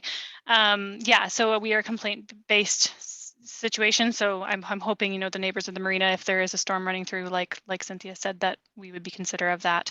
But yes, it's either complaint-based and they provide me the evidence, or I myself have to witness it to lay the charge. Right. Thank you. Councillor Cooper. Thank you, and Mayor and Marina, just to the questions that were raised by Councillor Douglas. As far as the marinas are concerned, they have a fair bit of latitude on Sundays anyway. It's just that one of the things that we're hearing about and we've dealt with here is very, very heavy equipment. In other words, a front end loader scraping off sand from a barge, making tons of noise, was one of the reasons that this sort of came up in the first place, which was disturbing all sorts of people in the Honey Harbor area. So other than that, it's certainly marina machinery is allowed, hand tools, just not very, very heavy equipment is my understanding. Is that correct, Karina? Yeah, so basically how we did it is we allowed that hand tool construction. So if let's say they had to put a board back on a dock, something like that, that would be allowed. There we defined marine launching and retrieval equipment as any heavy construction equipment or motor vehicle used for the purpose of assisting in the launching or retrieval of marine vehicles or marine vessels, sorry. So that will get them to be able to launch them in and out. They wouldn't really be using, I wouldn't think, any heavy machinery for any other purpose, except like on Sundays. I know lots of them try and avoid Sunday work anyways, but that it would just be if they wanted to do, if they wanted to grade their yard, grade their parking lot, something like that with a machine, then they technically couldn't do that. So it depends on the activities that they're looking for, but they do have quite a bit of room there for the tasks that they need to complete. Just a quick follow-up question. So as this is complaint based anyway, the reality is that as long as we're respectful of each other, it's really setting a guideline and an intent for people to follow. That's part of what our bylaws are to do, as opposed to just create, the requirement to go out and enforce like crazy. I think as you are complaint based, it's only going to be when there's something that's really quite egregious, I would think, going on. Is that not also true? We're complaint based for sure. I do get the complaints, so I can argue whether it is egregious or not. Some complaints are very valid, and some complaints that, if it was me in that situation, I wouldn't complain, but it's everyone's perspective, right? So, yeah, like we are complaint based, so hopefully this has been used in those extreme circumstances where someone's being very unreasonable, but it is written the way it is, and it can be used in whoever wants to make that complaint. If that helps. Thank you, Councillor Bocheck. Thank you, Mr. Mayor. Sorry for being late to the meeting today. I've never been in favor of this noise bylaw. I've never been in favor of the dark sky bylaw. They're all too broad spectrum for me. We were trying to combat an issue, and we've taken it way overboard, like this council does on a lot of cases. You could have excluded marinas. Just exclude marinas completely. I mean, recreational marinas. Construction waterfront sites are a whole different ballgame. And the complaints were coming in about tailgates of dump trucks banging, construction scraping heavy machinery off of barges and that kind of stuff. None of those activities take place in a recreational marina. So why didn't you just leave them alone and not include them in this bylaw, exclude them from this bylaw? But regardless, I've always been of the opinion that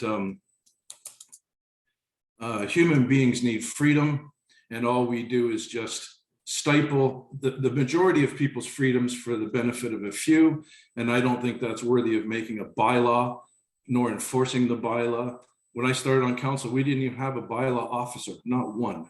Now we have, I don't know, 3 part-time and a couple full-time. You want to get costs under control? Stop making stupid bylaws that we can't enforce. It's not simple. Thank you.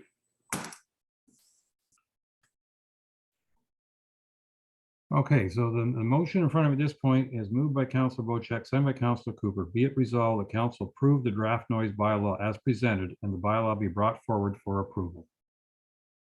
All those in favor? 1, 2, 3, 4, 5. Okay, we got at least 5 votes, so that means it's carried. Thank you. And now we're going to talk about abandoned vehicles and township property. Yeah, so this is me again. So in the summer of 2021, we received a complaint about a trailer, like a recreational vehicle trailer, an old vehicle, an old car, dock and a deck, and then the deck and an outhouse building on one of our shore allowances. So we went out and did an investigation. We tried to track down an owner. We posted notice, and one night we're unable to locate an owner, and as much as we did try. After that, once the notice was complete, then we can remove it from our property, just like we would if a boat was dumped in one of our parking lots. So myself and the operations supervisor went out and assessed it, because the way it's basically between two roads, so you can't get directly to it with a vehicle. He's more the expert than obviously I am with construction equipment and where their guys can go and where they can't. So we did look at it from both sides, and there's a cliff on one side and a really rocky entrance on the other, so it will be very difficult to access. So basically what this report is bringing forward is just to ask council for their guidance as to what we should be doing with this equipment. So we're asking if we're going to remove it this year, the removal funds would be funded from the working reserve, and then if we don't do it this year, then we would have to budget for it in 2023. As I said, along with the supervisor of public works, we went through and we did some math and figured out how much we thought it would cost us. And we think it could be anywhere from 15 to 30,000 to get that stuff all out and removed and disposed of properly. And then hopefully leave that shoreward allowance in its original state on the lake there. So yeah, we through probably an RFP process. Julie, I'm assuming, yes. So that's what we're here to talk about today. There's photos attached to the report, so you can see them. Things have been there for some time. The rumor in the area that they've been there since the 60s. So this is one of those things that has been there, and we're hoping to get them off. But I'll leave it with council now.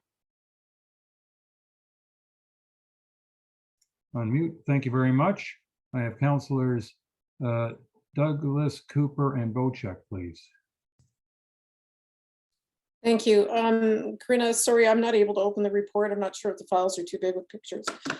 Excuse me, but if I think it's a great idea, because I know even in one of my areas up here in Ward 1, we've got an area where there are abandoned boats on Crown land that it's either Crown or municipal, and I'm not really sure, but it's a real eyesore. And I think that, that needs to be cleaned up. So I'd be in favor of, finding a way to make this happen. And certainly if we can make this happen, I'd like to be able to discuss with you some of the other areas that may not be on your list. It may be, but I just can't open it, sorry. But thank you for bringing the report through. Thank you. Councillor Cooper, please. Thank you, Mayor, and thanks for the report, Karina. And I'm reading, this is on Myers Lake. Is that correct? Yeah, it's on Myers Lake, yeah. And it sounds like from Councillor Douglas, there are other situations like this as well. We're running with a pretty high budget at the moment, and that seems like quite a bit of money to me. I do have a couple of questions. You're trying to access and remove this material, whatever you want to call it, from a road. Is that correct? Yeah, so it's a shore road allowance, Right. and it comes down to the shore road, and there is actually a road allowance attached to it as well. So it's like basically a T of our property, and it just happens to be right on that T that this abandoned property is located. So I'm wondering, how did this equipment get there in the first place? Did it not come in by water? So that's the hard thing. Like, it's been there for so long. That's the rumors that I heard, that it might have been barged in at one point, especially the trailer. And that's another option that we spoke of, myself and the operations supervisor, about how we would get this out of here. The hard part with Myers Lake, it is such a small lake that we don't have a municipal launch there. So we would have to figure out through private property if anyone would let us launch a barge, and whether they're all big enough to get a barge down in there. And then we have to get the barge to the lake to begin with. So it is just kind of one of those tricky spots. If it was in a parking lot, we would have just removed it and it would have been done. But because of the location of where it is, it does make it troublesome to access. So I guess I would just add to this, in some of the other cases, I don't know about Myers Lake, but many of our areas have construction companies in the area with barges. So rather than us worrying about that, if we are going to incur the some expense, we'd be best to go with somebody with equipment in the area. That's my only other suggestion. I'm not sure whether anybody in Myers Lake has that sort of equipment, but even a pretty good steel construction boat that can carry quite a bit of stuff, even if it's not a barge. A boat can go in with a front gate on it and a fair bit of area, could pull a lot of this stuff off the shore as opposed to trying to get at it from the land. That's my only other suggestion. Thank you. Thank you. Councillor Bocheck, please. Thank you, Mr. Mayor. My question is for Karina. Was this a complaint-driven response by your department? And was the complaint from a resident of Myers Lake? Yes, yeah, it was complaint. Has From the there been, area, yes. has there been any negotiation between the township and the residents of Myers Lake to give them permission to go in and dismantle and remove this themselves if they think it's such an eyesore? I would imagine a community project like that would, you know, if everybody on the lake is going to benefit by getting rid of this eyesore, they might put together a weekend like we did on 6 Mile Lake. And a bunch of volunteers removed the Milne Cottage, the whole building, and brought it down to Port Severn based on volunteers. And so I would prefer we look at getting together with the folks up on Myers Lake and see if there's any ability for them to get together and work on this, make it a project, and their shoreline will be nice and clean and they get rid of their problem. I don't think we can rely on local municipal governments to solve everybody's problem. Any hunter in this group here knows that when you go through the bush, you're going to find cars from the 50s, 60s, and 70s everywhere in this township, and trailers and snowmobiles and everything. If somebody doesn't like it, they simply get rid of it. They don't come to the government looking for the government to get rid of it. So I would suggest we negotiate with the folks up on Myers Lake, see if there's any interest in them themselves removing this from their shoreline. That would be my only comment on this. Thank you. Councillor Jarvis. I really like Councillor Bocheck's idea. If we get the members of Myers Lake Cottage Association, if there is one, to get involved in this. And the reason I bring that up is because looking at the debris that's been left behind, I think the minute you put something like a front end loader into some of that stuff, it's just going to fall apart. And you know, short of just flattening it on the ground and let Mother Nature do her, you know, her best. And I'm thinking that maybe that dock could be left behind anyway. It's going to be rather. I mean, I appreciate that, Karina, that you guys are looking into this, but it looks like it's going to be a pretty difficult task, even with the budget we've given you, to get this stuff out of there without, I don't know, creating more of a mess. And that does concern me. But I like Councillor Bocheck's idea. We should make an effort to talk to the Myers Lake cottagers about cleaning this up, because it is, wow, it looks like somebody who's living there. That's I bet you at one point that outhouse wasn't so bad. Anyway, I think the Myers Lake Cottage Association might have some interest in helping out. I'm sure, Councillor Jarvis, the outhouse is there for the taking if you want it. But having said that, Something I've actually considered. let's go to Ms. Boutiette, followed by Councillor Yanko, please.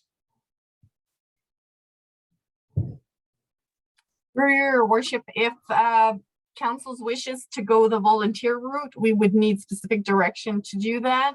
And it would have to be a coordinated effort with the proper related waiver forms and volunteer training, et cetera, if it's an official duty of the township.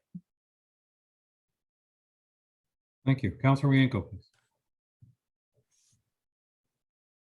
I think it would be difficult to do a volunteer thing on this, because basically you have a lot of metal that's got to be cut up. And I don't think I want people in there with blow torches trying to cut up metal and carrying it out by hand. I don't think this is appropriate material that should be left to a bunch of volunteers. Again, there's no Myers Lake Cottage Association. All there is on Myers Lake is a road association, and I don't think they want to get involved in this. So no, I don't think this should be designated for volunteers, because I think it's too complicated to carry out pieces of metal out of the woods. Having said that, if the budget's between 15 and 30,000, I have no problem in budgeting that next year or even this year if there's an urgency. But if it's been in there for many, many years, one more year is not going to make a big difference, and we can budget for it next year, especially if it's going to be cheaper next year, if we have more time to get an RFP out or whatever it requires to do this work. It might be cheaper next year, but no, I don't think I want people in there with blowtorches cutting up cars and trailers and so on. Judging by the site, that would also create a fire hazard, I imagine. Looks like we have Councillor Keen to do a second round. So we're going to go to Councillor Douglas, followed by Councillor Cooper. Thank you. I will just make a comment on something. I know there's no cottage association for Myers Lake. However, I think that it wouldn't hurt to go to the road association who has contact with a few people and just talk to them about this, because, or if we've got a contractor up in that area that may have a cottage on that lake, and I'm not quite sure, I'm just thinking a little bit on that one. I can tell you that my own personal company of past offered on Go Home Lake to supply the barge for free, the fuel and the removal for free to take similar kind of debris off the shoreline, just in the on the basis that, you know, historically our children have been able to run the shorelines without having to step on nails and old whatevers, you know. And we had no problem getting volunteers to get in there, got everything onto our barge. We took it out and we had to put into a BFI bin. So I think that we shouldn't underestimate the value of what, you know, the community may want to do. And they may know somebody, a contractor that has a large Stanley that can be launched on that lake, or may already be on that lake, that have the capability of doing that. And I don't think it's a bad idea that we approach that first. And it doesn't need to be through council organizing waivers and so on. Just ask the community. There may be a different route that we can go. And if that doesn't work, well, then maybe in our budget next year, we can talk to a construction company that's got a heavier Stanley that can launch it and take on the job. Thank you. Well, sorry, Councillor Cooper, please. Thank you. And I did like Councillor Bocheck's suggestion. I think it could be, if we work with the community, if we can try and figure out a way to have them do this. And as noted, there appear to be other places with the same kind of problem. And we could $15,000 to $30,000 ourselves to death with this if we're not careful. So the other option, in terms of cutting up steel, I understand that wouldn't make sense with torches and so on. We may have to leave some of the steel behind, but to get rid of any of the other materials would make a lot of sense to me. So I think it needs to be volunteer driven. And I think that many of our communities do these things all the time. I know Go Home Bay had several dump sites, and for example, and they've cleaned up those. Actually, the township established these dumps, and or the province, and they've cleaned those up. So the community got together and did the work, and I think Myers Lake could do the same thing. So thank you. Councillor Hazelton. Yeah, I just wanted to reinforce the ideas that I'm hearing, which is a community-based effort. I do not think it needs to be a formal process. It's to me, this would be more of a scenario of township stepping aside and just letting the community know if they happen to have anybody that wanted to dispose of this stuff, you know, go for it.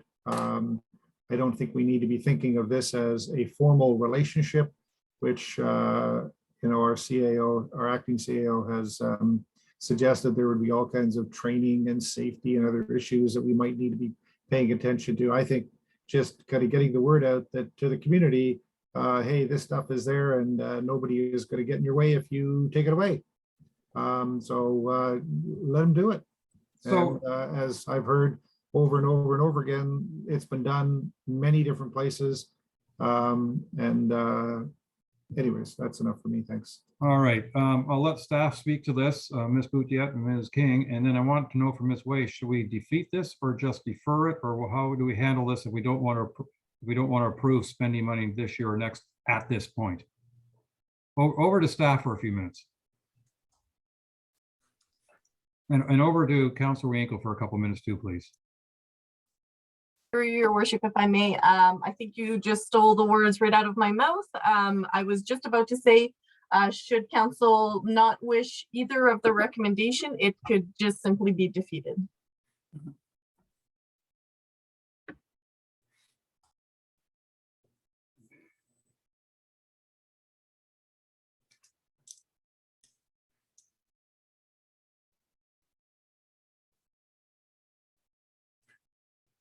I think we lost our mayor. I believe so.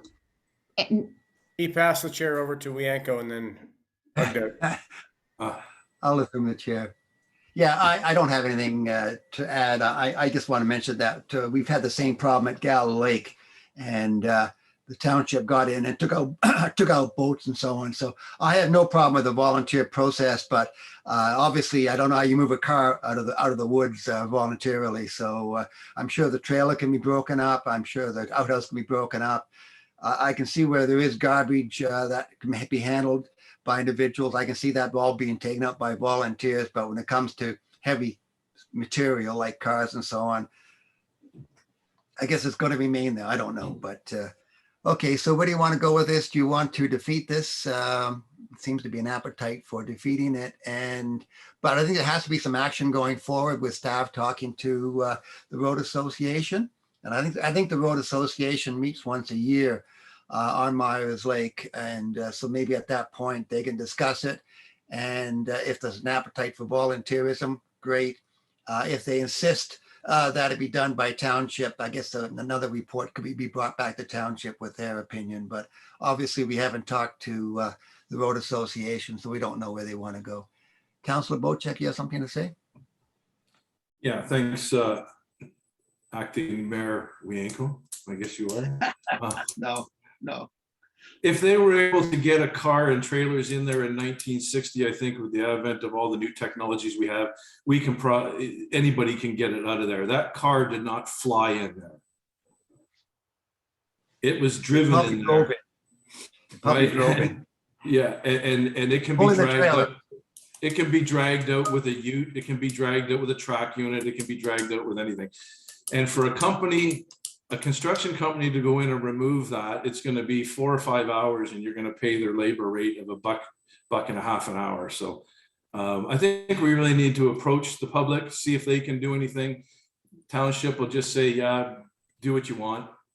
And if they don't do anything and they come back to us, then we can look at it again. But for now, I think defeating it is the best way.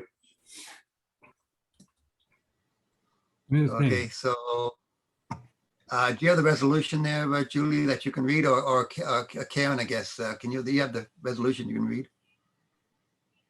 I could read the resolution because I have returned. Oh, yeah. But I didn't know, I think I saw Ms. King's hand. Yeah, I just thought I'd quickly add that, like, we've all been acknowledging that this material has been there for quite some time. So I feel if the road association had a big appetite to have this removed, they probably would have already done that. It's definitely a conversation we can have, and I just want to make sure Julie's aware of that so that we are careful with our insurance, because we don't want someone in there with chainsaws on our property if they're not trained, etc. So just thought I would add that, but it's definitely something we can look into. And if it gets defeated and then we have to bring it back, Karen, is that going to be part of a resolution, or we're just going to staff direct and I'll talk to the road association? I think based off the way the conversation's going, I think council's intent is to not do anything, which pushes it back to staff to close the file and follow up with the complainant that the file is now closed based off council's direction. And then if a secondary complaint comes forward, and then I think we could bring it back at that point. Okay, thank you. Councillor Jarvis, I think we've discussed this at length, but I hope you have something new to add. Yeah, I hope so. I'm hoping it's nothing new to add in a way. this is on, in a sense, if it's a road allowance, this is our property, or is it property that belongs to somebody in Myers Lake? Does that complicate things from our perspective? It is on a short road allowance, so it's our property. That's where it would be different if it was on, somebody who owns it. I could chase them that way through the bylaw, and then it could be billed back to them. That's why it's kind of confusing, is because it's on our property, so it's our responsibility. Ultimately, it's just like someone dumped their boat in a parking lot. To me, would be the best way to compare it. So is there any, so do we carry some sort of liability if people other than the municipality go in and do some work to try and get the stuff removed? Yes. Yeah. That's an issue. That would be the concern, and Julie does insurance, so she's nodding her head in agreement there as well. So what I'm getting at here is, if we decide to defeat it, and that's where I've been leaning here, then nothing can be done with that stuff unless we do it, correct? Ms. Booth, yeah. And may your worship, that is correct. If people are on the shore road, they are on township property, and therefore, if we are aware that they are there, doing activities, then it's our obligation to get them out of there or ensure that they are registered volunteers that are properly trained and coordinated and supervised to do the work. And also we need to ensure that it's not work that is under our collective bargaining, things of that sort. So if it is coordinating volunteers, it is a possibility. It's just that it should be done under the supervision of the township, because it is our property.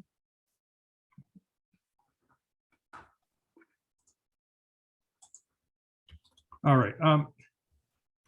Okay, Councilors Douglas and Cooper, we got to wind this up.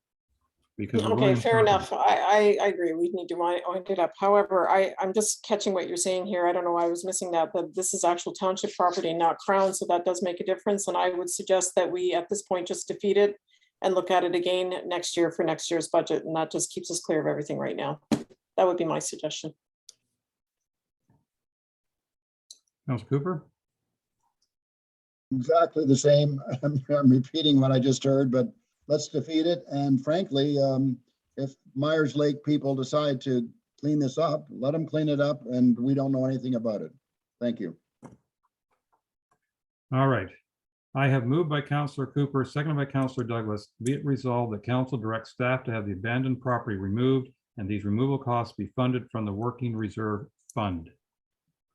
All those in favor? I got one. All those against? 1, 2, 3, 4, 5. Okay, that is defeated. And with that, I'm going to suggest, because we've been at this for more than 2 hours, that everybody deserves a 10-minute break. So it is now, according to my notes, 11:07. Shall we try for 11:15, or shall I give you till 11:17? Let's try for 11:15 and see how many people can do it. See you at 11:15, please. Thank you.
It appears an answer to my question. Everybody can't make it back by 11:15.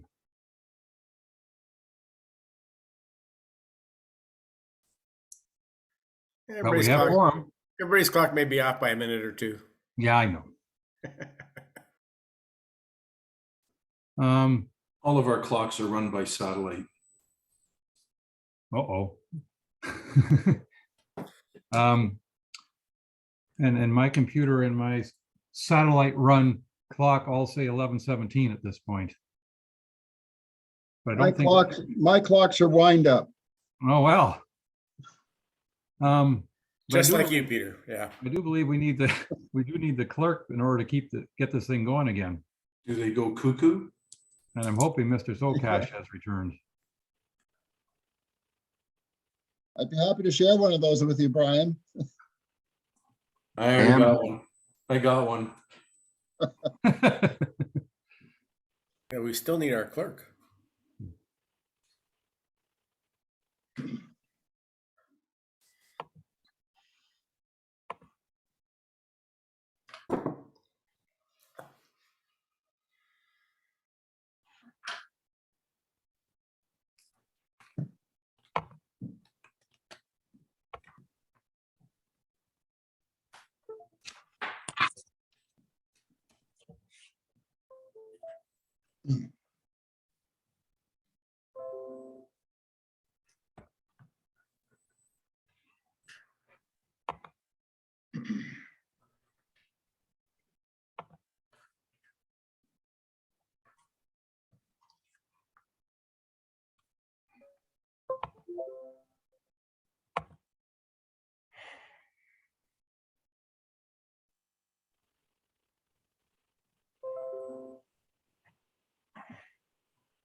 Ms. Way is back. Mr. Sokash, can you talk to us about Miners Bay parking lot expansion, please? I sure can. I don't seem to be able to turn on my video, Karen. I think you may have locked me out. Oh, there you are. Hello, it's great to see you all. This report is with respect to the Miners Bay parking lot expansion. Council may recall that this has been coming back to you for the last couple of years. For the past 8 or 9 months, we've been waiting for a land use permit in order to do any work on the property. We still have an application in to purchase the land outright, but that will take a couple more years for the province to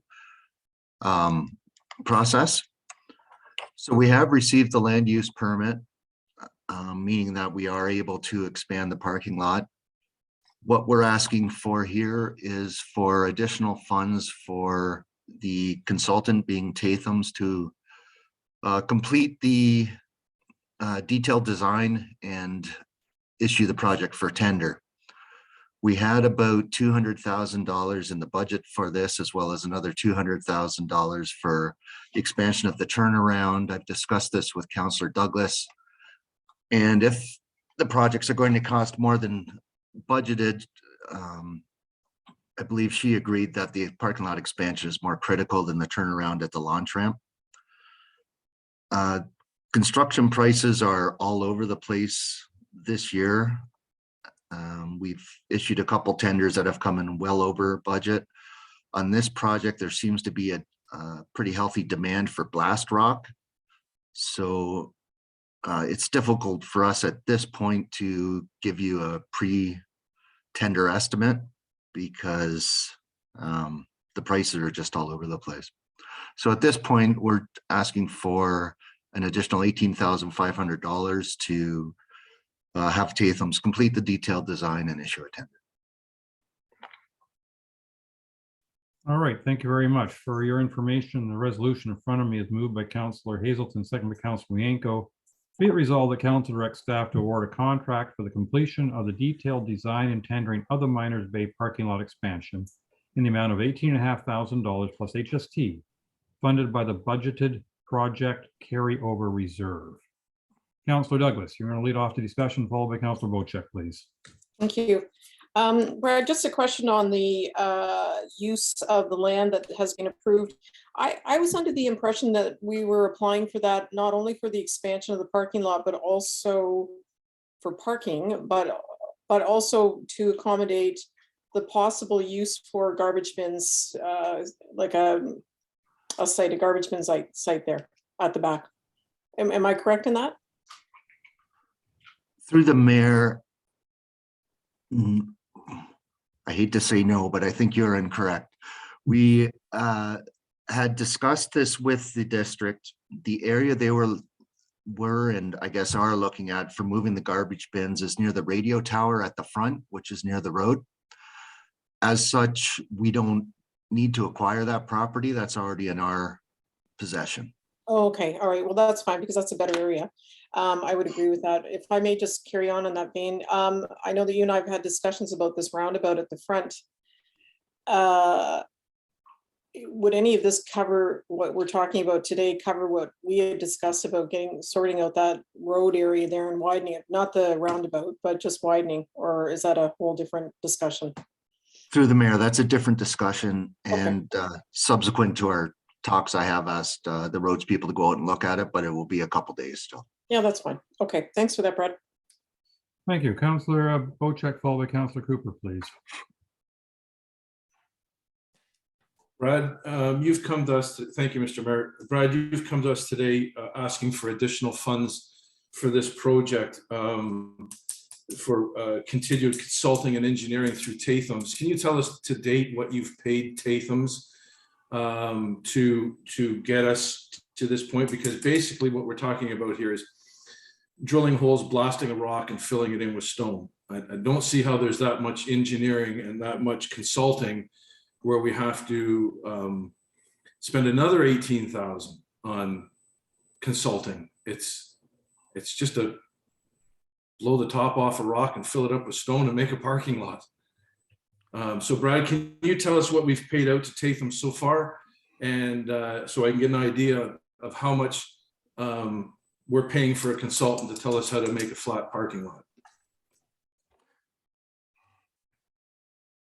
Through the mayor, I believe we paid out approximately $22,000, of which a good portion of that was for surveying. The project will require an ECA, as there is a storm sewer that's in place currently, and that storm sewer will have to be expanded to accommodate the expansion of the parking lot. To expand the storm sewer, it's going to require a bit of modeling as well as an application of submission of a ECA application. And that is a good chunk of the consulting fees. So it's a bit more than just blasting some rock and leveling. If I may follow up with a question, Mr. Mayor. Stormwater drainage for this parking lot. We don't have any sewers and water and storm sewers up there. You're basically talking about taking the water from the parking lot and putting it into Go Home Lake. And if you don't put it directly into Go Home Lake, it's going to find its way to Go Home Lake. So would not simple drainage of the parking lot, being that the parking lot is sloped and it could drain off away from the park. I just think we're engineering this thing to death, and it's a simple parking lot. And now we're up to $40,000 in consulting fees with this additional 18,000. So I don't know. And we seem to engineer and consult ourselves to death in this township for simple projects. And I don't know. I know we want this to go ahead, but we got to figure out a simpler path to get ahead in all these projects we do. Through the mayor, when the parking lot was initially constructed, an underground storm sewer was installed. So we would be connecting to that and extending it. It's not just a matter of ditches. We have to get the underground works into compliance, which they're not now. It won't be a big deal, but we would also like to use that for drainage of the parking lot. Thank you. I've got nothing further. Thank you. Councillor Cooper. Thank you, Mayor, and thank you, Brad, for this report. I'm not against this project per se, but it strikes me that we're looking at this whole thing in little dribs and drabs. 22,000, 18,000. What's the whole project going to cost us? That's question number one. And I'm maybe I missed it here, but does Does it tell us what this project's going to cost us? And two, we heard initially about this, that the district was going to pay for this facility in Go Home Lake. And where's that happening, if at all? I'm curious about that as well. So I don't like looking at projects in sort of dribs and drabs. And furthermore, some of this, especially the insight piece of it, should be part of what our consultant is coming back to talk to us about in terms of all the sites that we have. So there's another piece that concerns me. So anyway, I'd like to know what the total is and why we had, I thought we heard that the district was going to pay some of these things, and or at least the bin site piece of it. And maybe we're creating the parking lot, but what is the total for the parking lot, and what about the rest of the project? Thank you. Through the mayor, we expect the project to cost at the end of the day $200,000 to $300,000, somewhere in that range. With respect to the bin site, when the district decides to move the site, that will be all at their cost. They're not moving it to an area that is developed right now for parking or anything else. It's a rocked area that has some vegetation on it, and that's where they're proposing to put the bins. At least that was my latest understanding. Just a quick follow-up on that, if I may, Brad. Every year we see the charges that come from the district, and they send every expense that we incur back to us. And so I'd like to understand how they're paying for this, because that's something new for the district. Thank you. Thank you. I have one question, probably more appropriately to Ms. Boutiette. I read in the report that, this was in our 2021 capital budget, and that that budget has been, and that the amount has been carried forward into our 2022 capital budget. So have we not in effect already approved this? Oh, wow. Through your worship, as we've discussed often when we approve the capital budget, as the steps proceed, we like to get council's approval and also update on the project itself. When we approve a project as a whole, it doesn't necessarily mean that there's no other stopping ground. Like, for example, when we buy a piece of equipment or a vehicle fleet, we bring back the proposal under consent, and it's the last opportunity kind of for council to say yay or nay on the item specifically. So the capital budgets were staff estimates. Now we're getting more into the detail, and as the project proceeds, we will be bringing back each piece of the project for council approval. So we in spite of approving budgets that include specific capital projects, you still want us to approve piece by piece by piece as you progress forward. If we get to a point where we have a more specific procurement policy that gives us the flexibility and the delegation of authority to not come back on these pieces, we will stop doing that process when it's clearer in our procurement policy. Currently, it's not very clear on what is the proper process staff should be taking subsequent to budget approval on the capital items. All right, thank you. Councillor Yanko. Well, I brought this issue up many times before, that we need to streamline our meetings and have less of these updates and so on. Once we approve a project, it should go ahead unless there's a major increase in costs. And now we just spend, what, 15, 20 minutes talking about $18,000. I think the staff should be able to make a decision to overrun the budget by $18,000 and get on with it. It shouldn't have to come back to council. So I think between some of the planning issues and some of the budget issues, I think we got to start thinking about delegating more authority to staff to get these things done and reduce our overall involvement. Dare I say here, except that it was Councillor Hazelton's turn to speak. I think I saw your hand, didn't I, Councillor Hazelton? Yeah, I'm going to put a little bit of a wrench in the works here.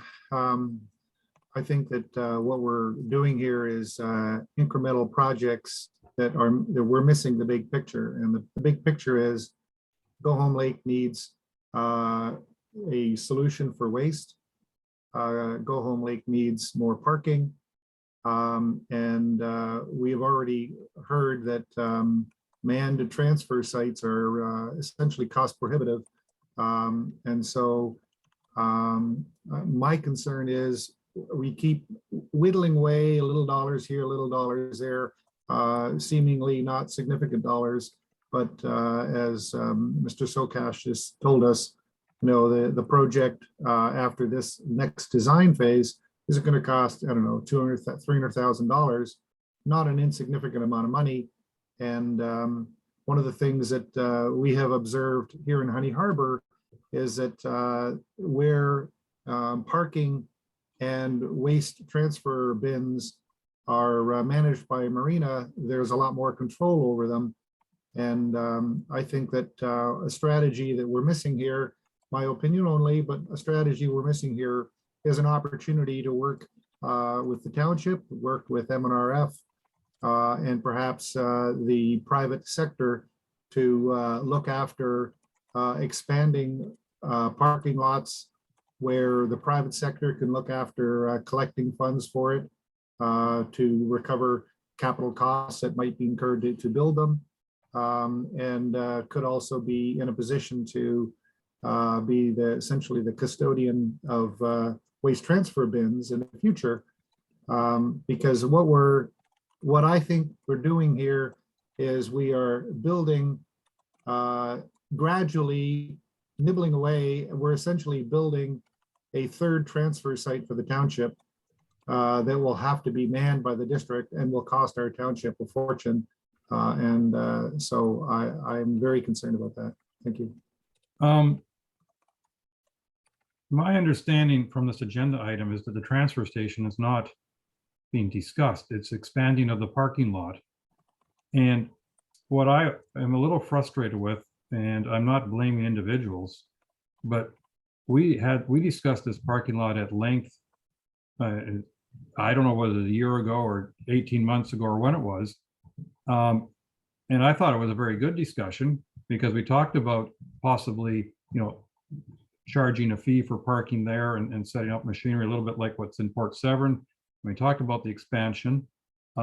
We approved a budget to get the parking lot expanded.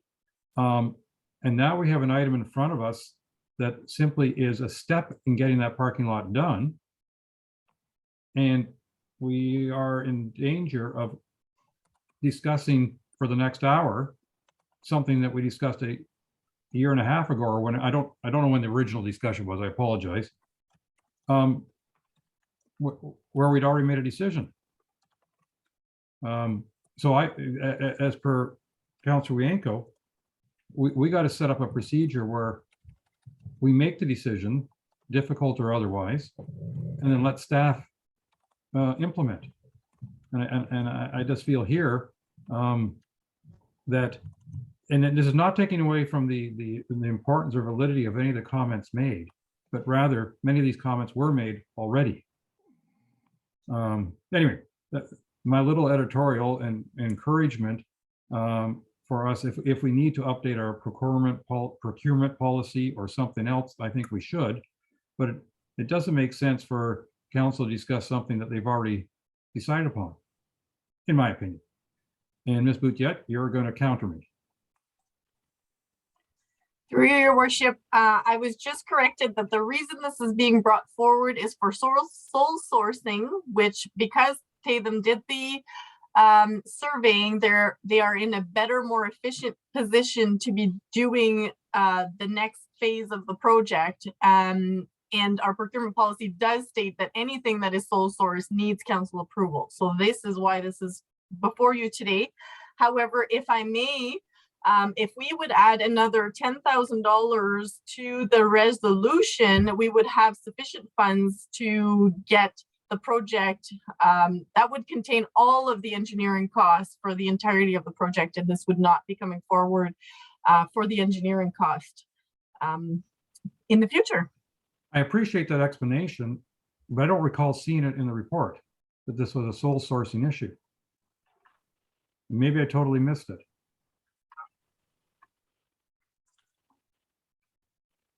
Because otherwise we could have talked about sole sourcing and be done with it. So I'm going to go Councillor Jarvis, followed by Councillor Bocheck, please. Actually, Brad was very good about keeping Tatham's in the discussion. It probably should have been in the resolution as well, which would have helped us out a lot. So that would be fine. So I'm just asking for a point of clarification, Julie. If you're saying add 10,000, that'd be 10,000 instead of the money that we've already budgeted for this, correct? Correct. We're just now pointing it to a sole source vendor. Yeah. 28.5. So I'm okay with that. I mean, I read the report. I'm going, it says right in the report is to update council. So there we go. Let's move ahead with this. Councillor Bocheck, please. Thank you, Mr. Mayor, and all good comments. I did have my question related to the additional 18,000, which was on the agenda item. I'm not a fan of sole sourcing. I never have been. We have a bunch of contractors in this township that completely disagree with it. They come to me all the time and say, why is this Wasaga Beach company in here doing the work when we have guys that can do it here? Sole sourcing is the easy path, but I don't believe it is the right path, and it should never be taken as the right path in this township. We have contractors that can build that parking lot in Honey Harbor, in Port Severn, and in MacTier, all capable of doing that work once it's engineered and the plans have been given. So sole sourcing, in my opinion, makes the cost more expensive because there's no bidding process and there's certainly no competition.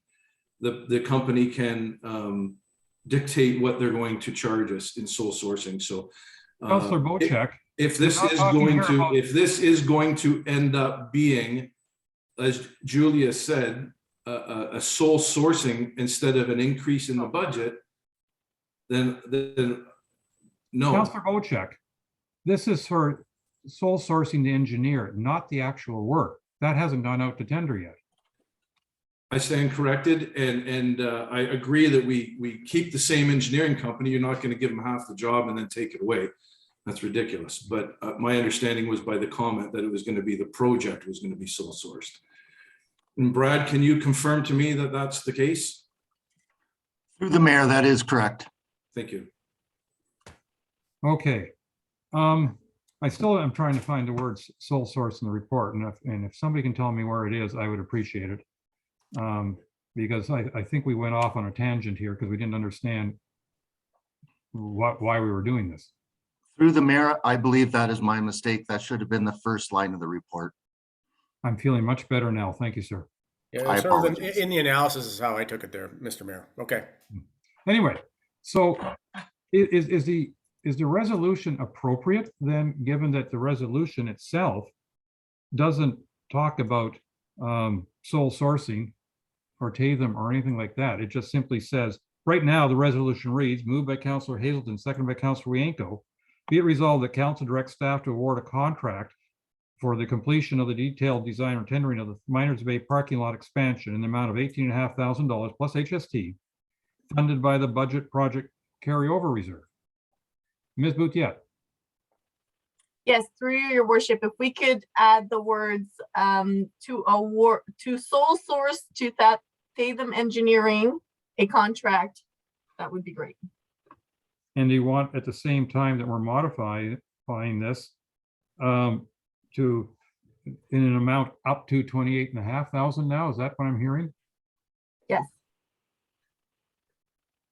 And because I'm an optimist, I'm going to put in up to as opposed to just the amount. And my optimism, by the way, is a hint. Did somebody catch that? Good. I see the appropriate smile on Director Sokash's face. Mover and Shaker, Councillors Hazelton and Wienko, are you okay with these friendly amendments to the resolution? Because I think I have to do that formality. I see a thumbs up. I see a nod. So I have moved by Councillor Hazelton, second by Councillor Wienko. Be it resolved that council directs staff to sole source to Tatham Engineering a contract for the completion of the detailed design and tendering of Miners Bay parking lot expansion in the amount of up to $28,500 plus HST funded by the budgeted project carryover reserve.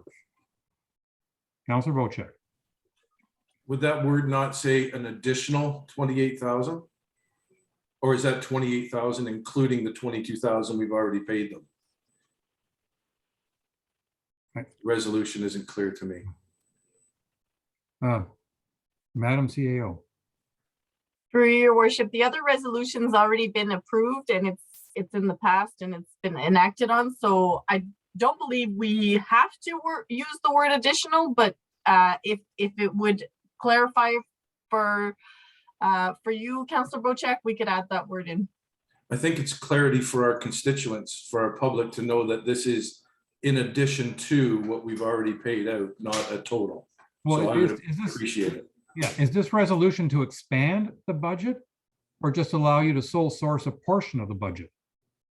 Correct, allowed to sole source a portion of the budget. The other 22 for the survey has already been spent as part of that budget. And this 28,000 is already in the budget. Correct. So the intent of this resolution is to sole source. Okay, which is completely different than how we started this conversation. Mhm. My frustration has been heard. All those in favor? And that, yeah, now that is carried. Thank you. All right, let's see how we do when we decide to talk about Haskets Road drainage update. Director Sokash. Through the mayor, we don't actually require a resolution on this. The report was written before after the survey had been done, and I'd reviewed it with the residents. We'd looked at a couple of the options. They would be potentially putting more water through private property. So a little bit of modeling I felt was in order to protect the township, to ensure that we're not potentially impacting downstream people and having that liability.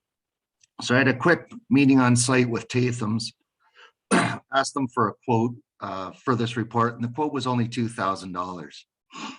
Now, council had already approved $5,000 for the surveying. We only spent $3,000, so I took it upon myself to award the additional $2,000 to Tatham's just to finish off the modeling, put together a summary of the options as well as costs, and they are working on that right now.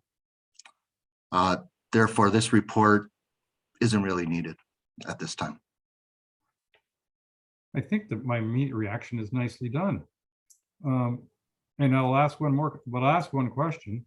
Are the neighbors, the residents in the area, are they satisfied that their concerns are being addressed? They're satisfied that we're working towards satisfying their concerns. Yeah. Okay, appreciate that. So this is for our information only, basically, Yes. at this point. Yes. Do we require any sort of a resolution in that regard, Ms. Way? I would like one just because it helps close the loop 5 years from now if someone was looking. I sensed that. So would it be something like, and I have moved by Councillor Jarvis and by Councillor Hazelton, be it resolved that council receives report Operations Department Report 2022-08 for information purposes? Your worship, if you look at page 19, there's already one drafted for you for information only. Oh, I got to read the resolution, don't I? Okay, I have in front of me, moved by Councillor Jarvis, second by Councillor Hazelton, be it resolved that the update regarding Haskets Road drainage and the installation of a culvert be received for information only. You're way ahead of me. I'm impressed. Any further discussion? All those in favor? And that is carried. Thank you very much. I think you're off the hook now, Director Sokash. Thank you very much. Thank you for your time, and I'm going to leave the meeting to return to my conference. Okay, thank you. Thank you for interrupting for our sake. Staff report Clerk's Department Committee Terms of Reference. Ms. Way. Thank you, Your Worship. So in December, we updated the procedural bylaw, and with that came some changes that impacted our committee terms of reference. In January, I brought forward an update to the committee terms of reference that was very, very basic. It literally just updated the definitions, et cetera, that were changed within the procedure bylaw. Council made comment about the format and flow of the committee terms of reference at that time. So this is an updated version that hopefully is a little more concise and easier to read. It breaks down the information in a different format. The mandates of the committees have not been amended at this time. I don't think it would be in our best interest to review those currently, as there's only about 6 months left in their term. And these will be all fully reviewed with the new term of council. And I think we're all on a good course right now. All the committees kind of know the direction they're going in for the next few months.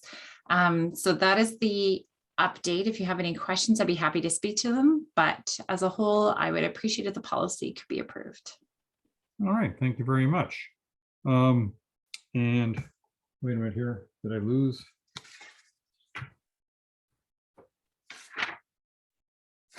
Sorry, I lost it. The resolution the motion that we will be discussing is moved by Councillor Jarvis, seconded by Councillor Hazelton. Be it resolved that council approve the committee terms of reference policy 2022-06-CL as presented. Council, questions, answers, comments? Councillor Hazelton.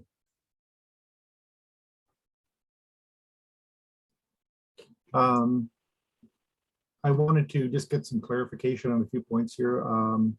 On page 3 of 16 or page 181 of the package, we talk about duties of advisory committees, and it explicitly states here to report and make recommendations to council, planning council, or committee of the whole. And I'm assuming that applies to all advisory committees? Yes. Okay, so then if we kind of scroll down to the planning committee, I just wanted to point out, and I know you don't want to change the mandate, but I think we have some inconsistencies here, where the first part of the mandate is to work with staff, consultants, blah, blah, when requested to do so by council, planning council, or committee of the whole. That makes sense. But then it goes on to say that the planning advisory committee is to provide support to the planning department during the creation, modification of policies, blah, blah, blah.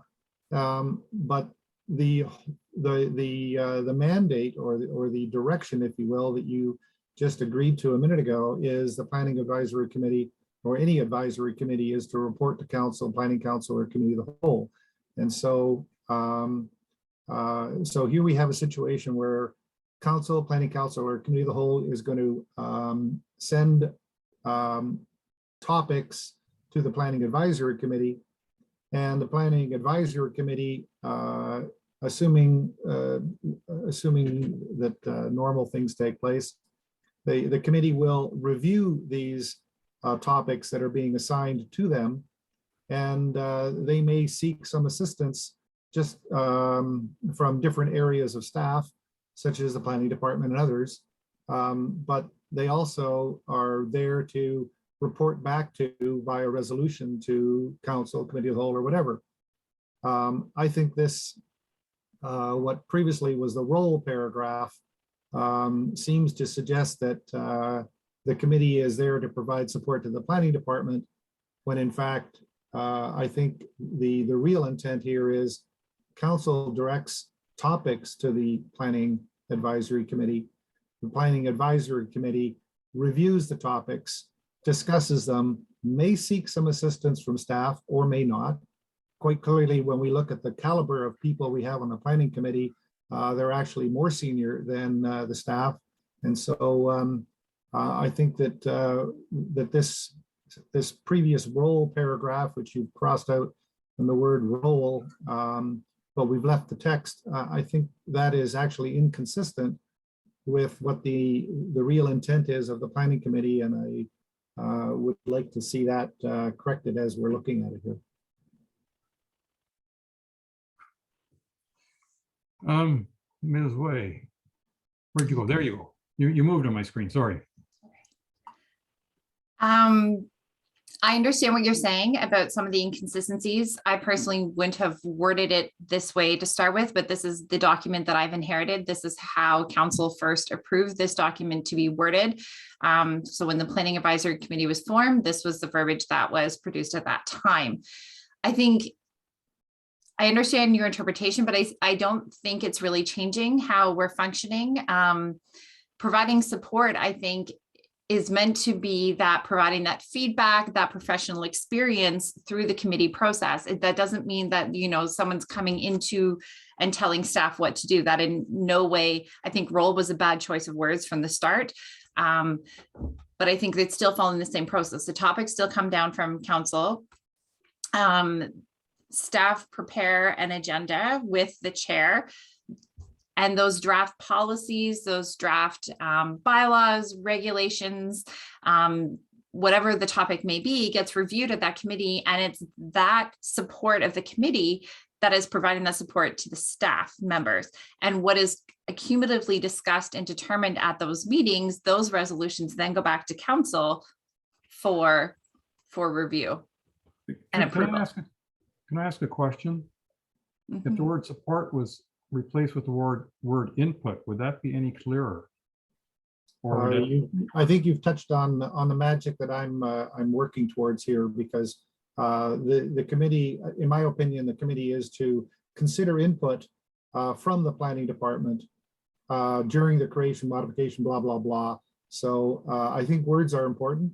And I think if we were to change to provide support to a different set of words like consider input from, then that would more effectively represent what I think we are asking the planning committee to do.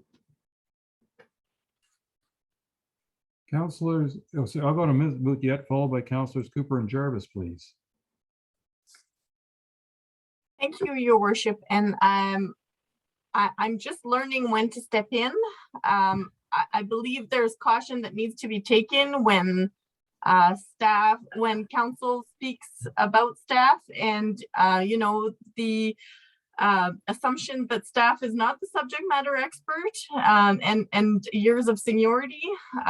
We do hire subject matter experts, so please be mindful when you speak of the years of experience of certain members of the committee. We do have years of experience on staff as well.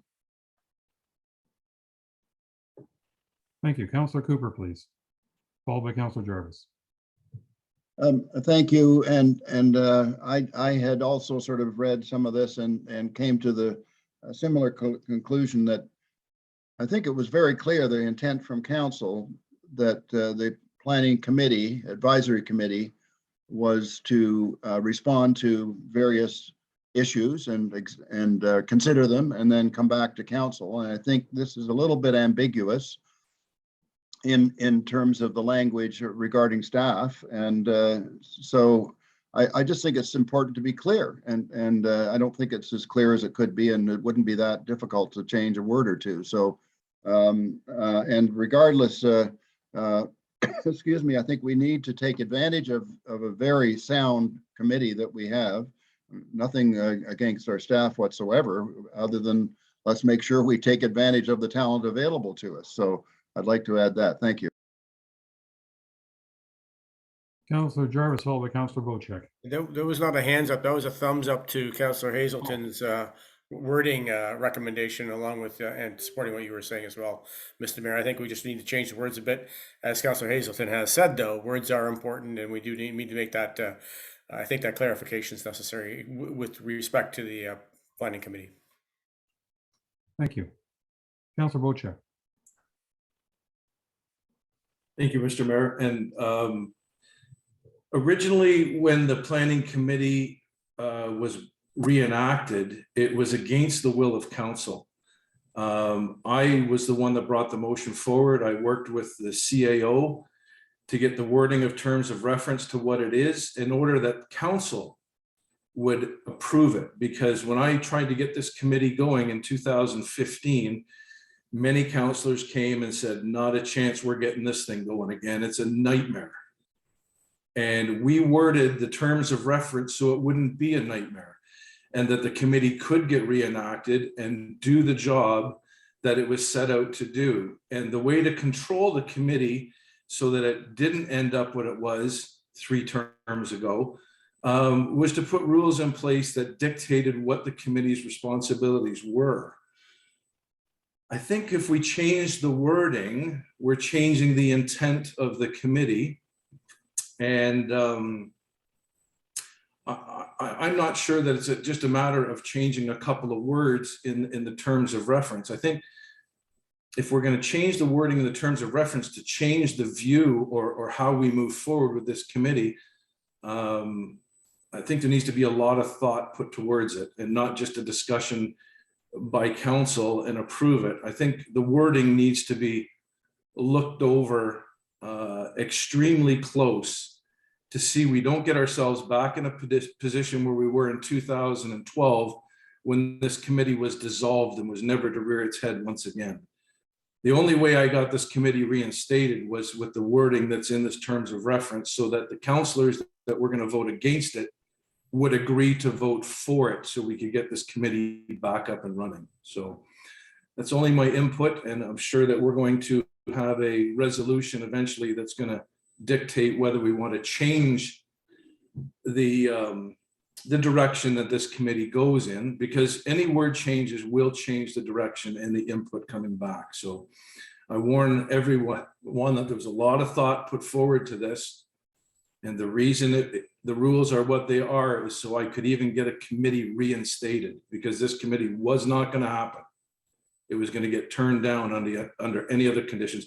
And I think the 3 members of council that were here during last term will remember those conversations. Thank you. Councillor Douglas, please. I was a part of council our last term when this came forward, and I agree with Councillor Bocheck and what he has to say here. I'm not so sure. Well, listen, I think it would be great if I would really like to see the staff come back with the wording changes that are being requested from the various councillors, so we have a chance to take a look at it and digest it rather than try to make some quick decision today, because I think we need to look at the whole document, as it will affect how this council operates. That's my suggestion. All right. And here, Clerk Way had hoped we do this fairly quickly, because in half a year we could the new council could relook at it. And the only comment I'm going to make, and then I'll go to you, Clerk Way, is that to me, it's almost like, why don't we just remove that paragraph that was under roll formally, because it's mostly redundant compared to the first paragraph, because in both cases, everybody's working together. Can I put it that way? So I'm just wondering if we zap paragraph 2, that used to be called roll, are we losing anything? Clerk Way, over to you. Thank you, Your Worship.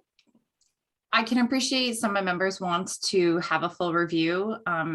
To be respectful in my response, I would like to say that if this is sent back to staff today for further review, it will not be brought back to the new term, because it will not be worth our time to put efforts into the amount of work involved in revamping an entire policy like this, to have to do it again with a new term of council in less than a year.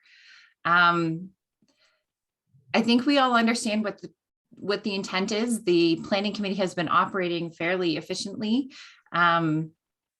as long as I have been here, which is almost 3 years now. So if we want to make subtle changes or small changes, such as consider input from instead of support to, I don't think that really is changing much. If we want to remove that entire whole paragraph, I don't think that is changing much either. And I think those are simple things that the policy could still be adopted today as amended. But that's a decision of council. Okay, let's have a quick another round and see what we can land somewhere. Councillor Cooper, please. I think either suggestion, a slight word change or removal of a paragraph would be fine. What happened in 2012, and a committee like this being dissolved. That was then, this is now. We have huge issues in planning and costs associated with planning. And this committee has been struck that and added to with some very, very, very strong and talented people. And let's take advantage of it. And the interchange between council and the committee is really what our advisory committees are supposed to do. So I support that slight change. Thank you. Thank you. Councillor Jarvis. I have exactly the same mind as Councillor Cooper. Either your idea, Mr. Mayor, of removing that paragraph, or Clerk Way's idea of just changing the phraseology of that first sentence of the second paragraph would be fine by me. Councillor Bocheck. Thank you, Mr. Mayor. I sound like a broken record, but I don't like changing the rules halfway through the game. If the new council comes in October and wants to relook at the terms of reference to do with this committee, that's their right. I think we have rules set out, we have a committee struck, we have members, and it's been working efficiently now for 2 terms. I'm not a fan of making changes and then the next regime that comes in has to abide by our changes. It's working good. Let's leave it alone until the new council comes in. And if a lot of these members are on the next council, they can bring it forward for changes to the terms of reference. But what do we have? A handful of meetings left this year, if that? No, and I think the only reason we're looking at these wordings to have it better reflect what's actually going on. And we know that the new council is going to review it anyway. I'm going to propose that we modify and I'm going to see whether the two is moved. This currently moved by Councillor Jarvis, second by Councillor Hazelton. Be it resolved that council approves the committee terms of reference policy 2022-06-CL as presented, and then I'm going to say as a friendly amendment with the exclusion of the role paragraph under Planning Advisory Committee. Councillor Hazelton. You might want to consider an even simpler one. Between the words is and to, put the word also, because the definition of the mandate is council directs the committee to do things, and as the global statement at the very top, the committee reports to council, but the Planning Advisory Committee is also to provide support to the planning department, blah, blah, blah. That might be a simpler one, retains the essence of what it is, and removes the ambiguity that I found in the whole thing, which is the global statement. So one simple word removes ambiguity and may satisfy everybody. I think that serves the purpose equally well.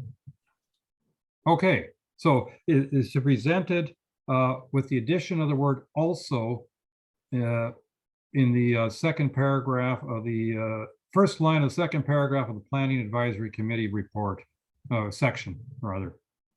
Ms. Way, do you want it worded anywhere differently than that? A little bit. Okay, then you're going to tell me because you're the one who's going to type in that word. I would rather the policy be approved as amended to include the word also, and then I'm going to type out the first sentence. Okay. Which is really the whole paragraph. But that's okay.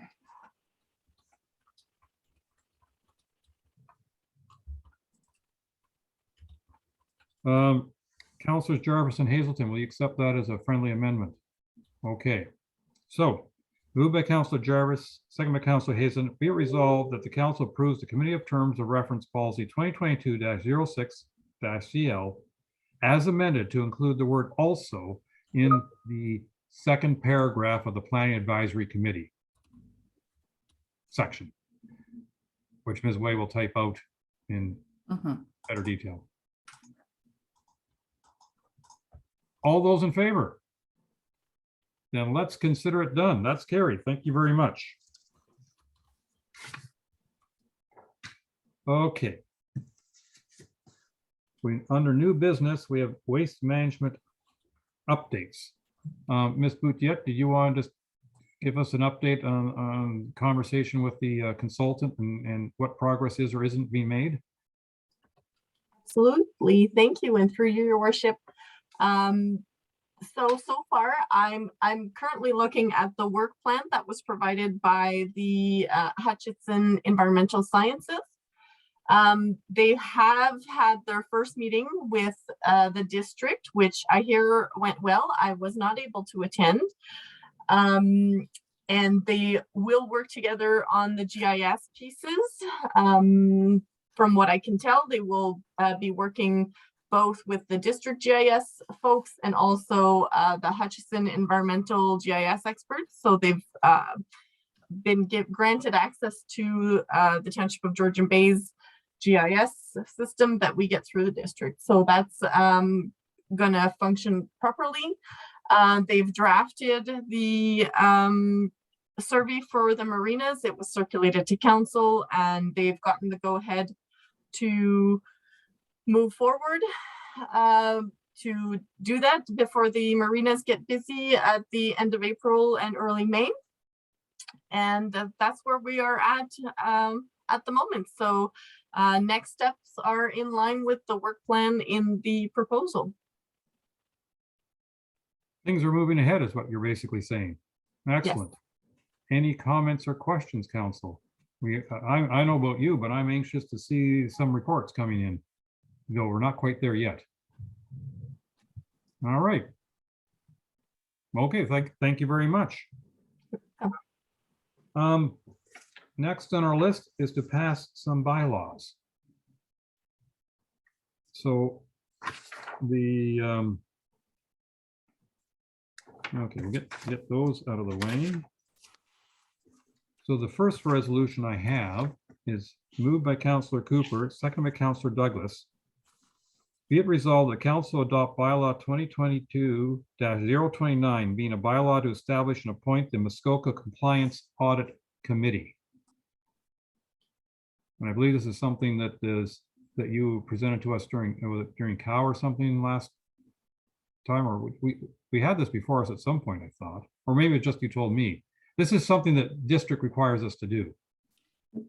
No.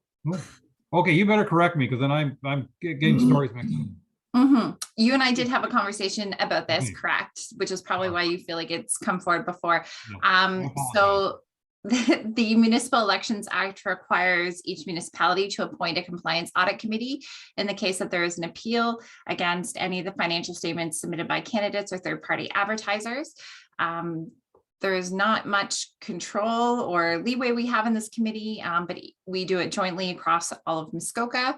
It saves on time and training and resources, and this allows us to ensure that we have the best people available who with financial knowledge and background who are not involved within any campaigns. So it's the same people that were appointed for the 2018-2022 term, and we're just reappointing them. And it's not, unfortunately, but it's not really something we need the bylaw passed, but it's not really people that our council has any control over. And if I understood correctly, they haven't been terribly active in the past? Correct. Because people haven't made claims. Councillor Hazelton. Thank you. I don't have any problem generally with this thing, but I am a little confused by the fact that the terms of reference are established by the Township of Georgian Bay, and this is a Township of Georgian Bay committee, and yet we have no knowledge of who they are. I mean, wouldn't it be more clear that that this term, that the compliance committee terms of reference are established by the Township of Georgian Bay in conjunction with the other townships in the district? And like basically what I'm reading is, if I were to read it without knowing about anything else, I would assume that this is a committee of the township exclusively, and we know nothing about these people. We would have no idea why they're being selected, and so on. And in fairness, this is not a committee of the township. This is a committee jointly structured by the township and the other townships in the district.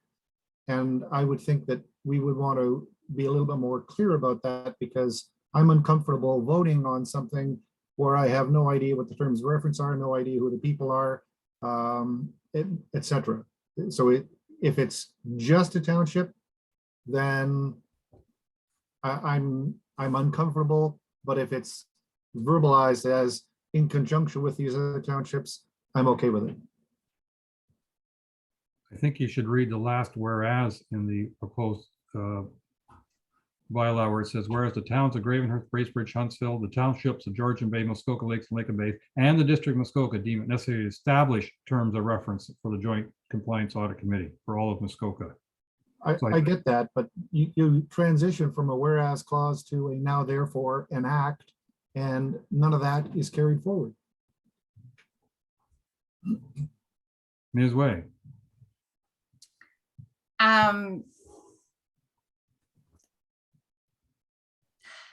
This is how the bylaw has to be worded. This is the verbiage that comes straight from the Municipal Elections Act and the Municipal Act.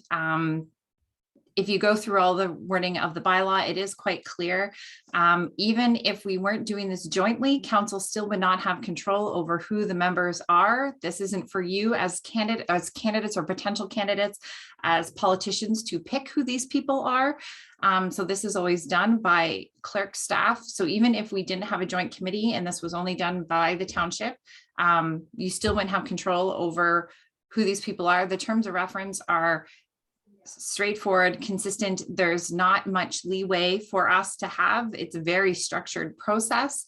I think the fact that most of you aren't experienced with it is a good thing, because that means no one has filed a complaint against your financial statements in the past. But this is just one of those pieces of the election that we have to do, and we don't have a lot of control over how it's done. So the whereas clauses give us all of our authority as to why and how this is coming to be. So we have to say that we have authority to do this, but then we also have to say that we collectively are doing this.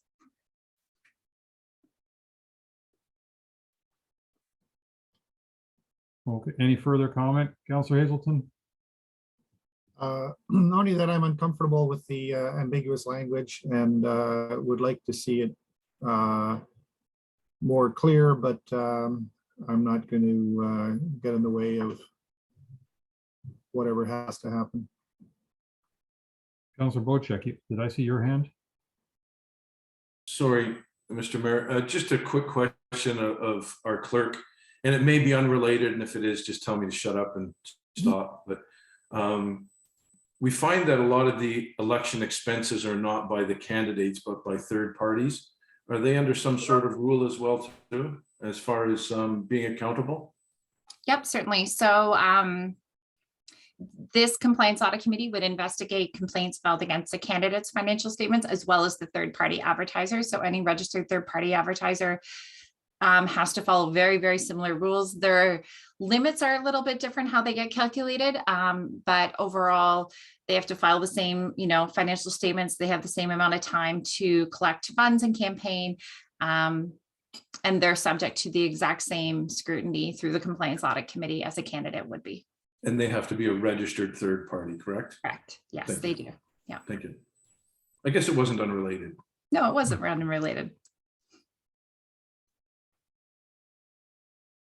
I have moved by Councillor Cooper, second by Councillor Douglas. Be it resolved that Council adopt bylaw 2022-029, being a bylaw to establish and appoint the Muskoka Compliance Audit Committee. All those in favor? All right, we have enough to pass that. Thank you very much.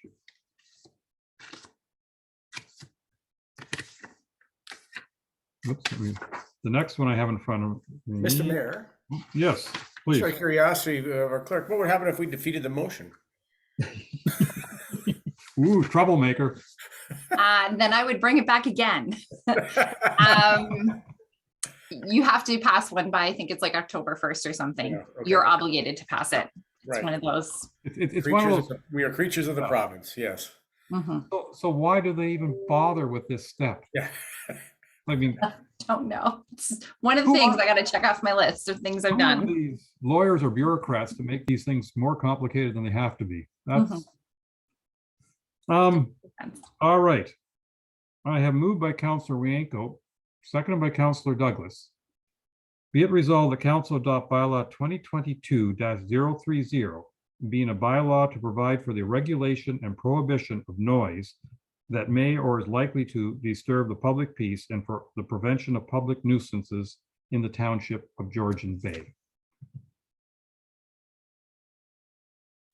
All those in favor?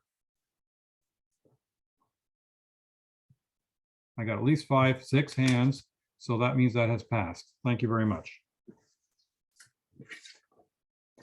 All right. Now we're going to go towards closed. Ms. Way, do we have a scheduled time for closed? Because I think at least one or two of the items involve guests. None of our items involve guests today, just staff. Okay. So I'm going to suggest that we pass this resolution to go into closed and then break for lunch and then start closed at 1 o'clock. Does that suit everybody? Okay, but I'm sure Ms. Way wants me to read this now. I sense that. So moved by Councillor Jarvis, seconded by Councillor Hazelton, whereas Section 239(2) of the Municipal Act of 2001, as amended, provides authority for councils of municipalities to close the meeting or parts of a meeting to the public if the subject matter pertains to a matter identified in Section 239(2). And whereas the Council of the Township of Georgian Bay deems it necessary to close this portion of the meeting in order to address matters under the following section of 239(2), including special council closed minutes of March 3rd, council closed minutes of March 14th, planning council closed minutes of March 15th, Honey Harbor Community Advisory Group appointment to personal matters about identifiable individuals, including municipal or local board employees, CEO recruitment, same personnel matters, and vaccination policy, also personal matters. Now be it resolved that the Council of the Township of Georgian Bay moves into a closed session of council at, and do you want me to put 12:18 versus 1 o'clock in this case? I think 1 o'clock is fine. Okay, at 1 o'clock. And so what we will do is then, all those in favor? All right, so that is passed.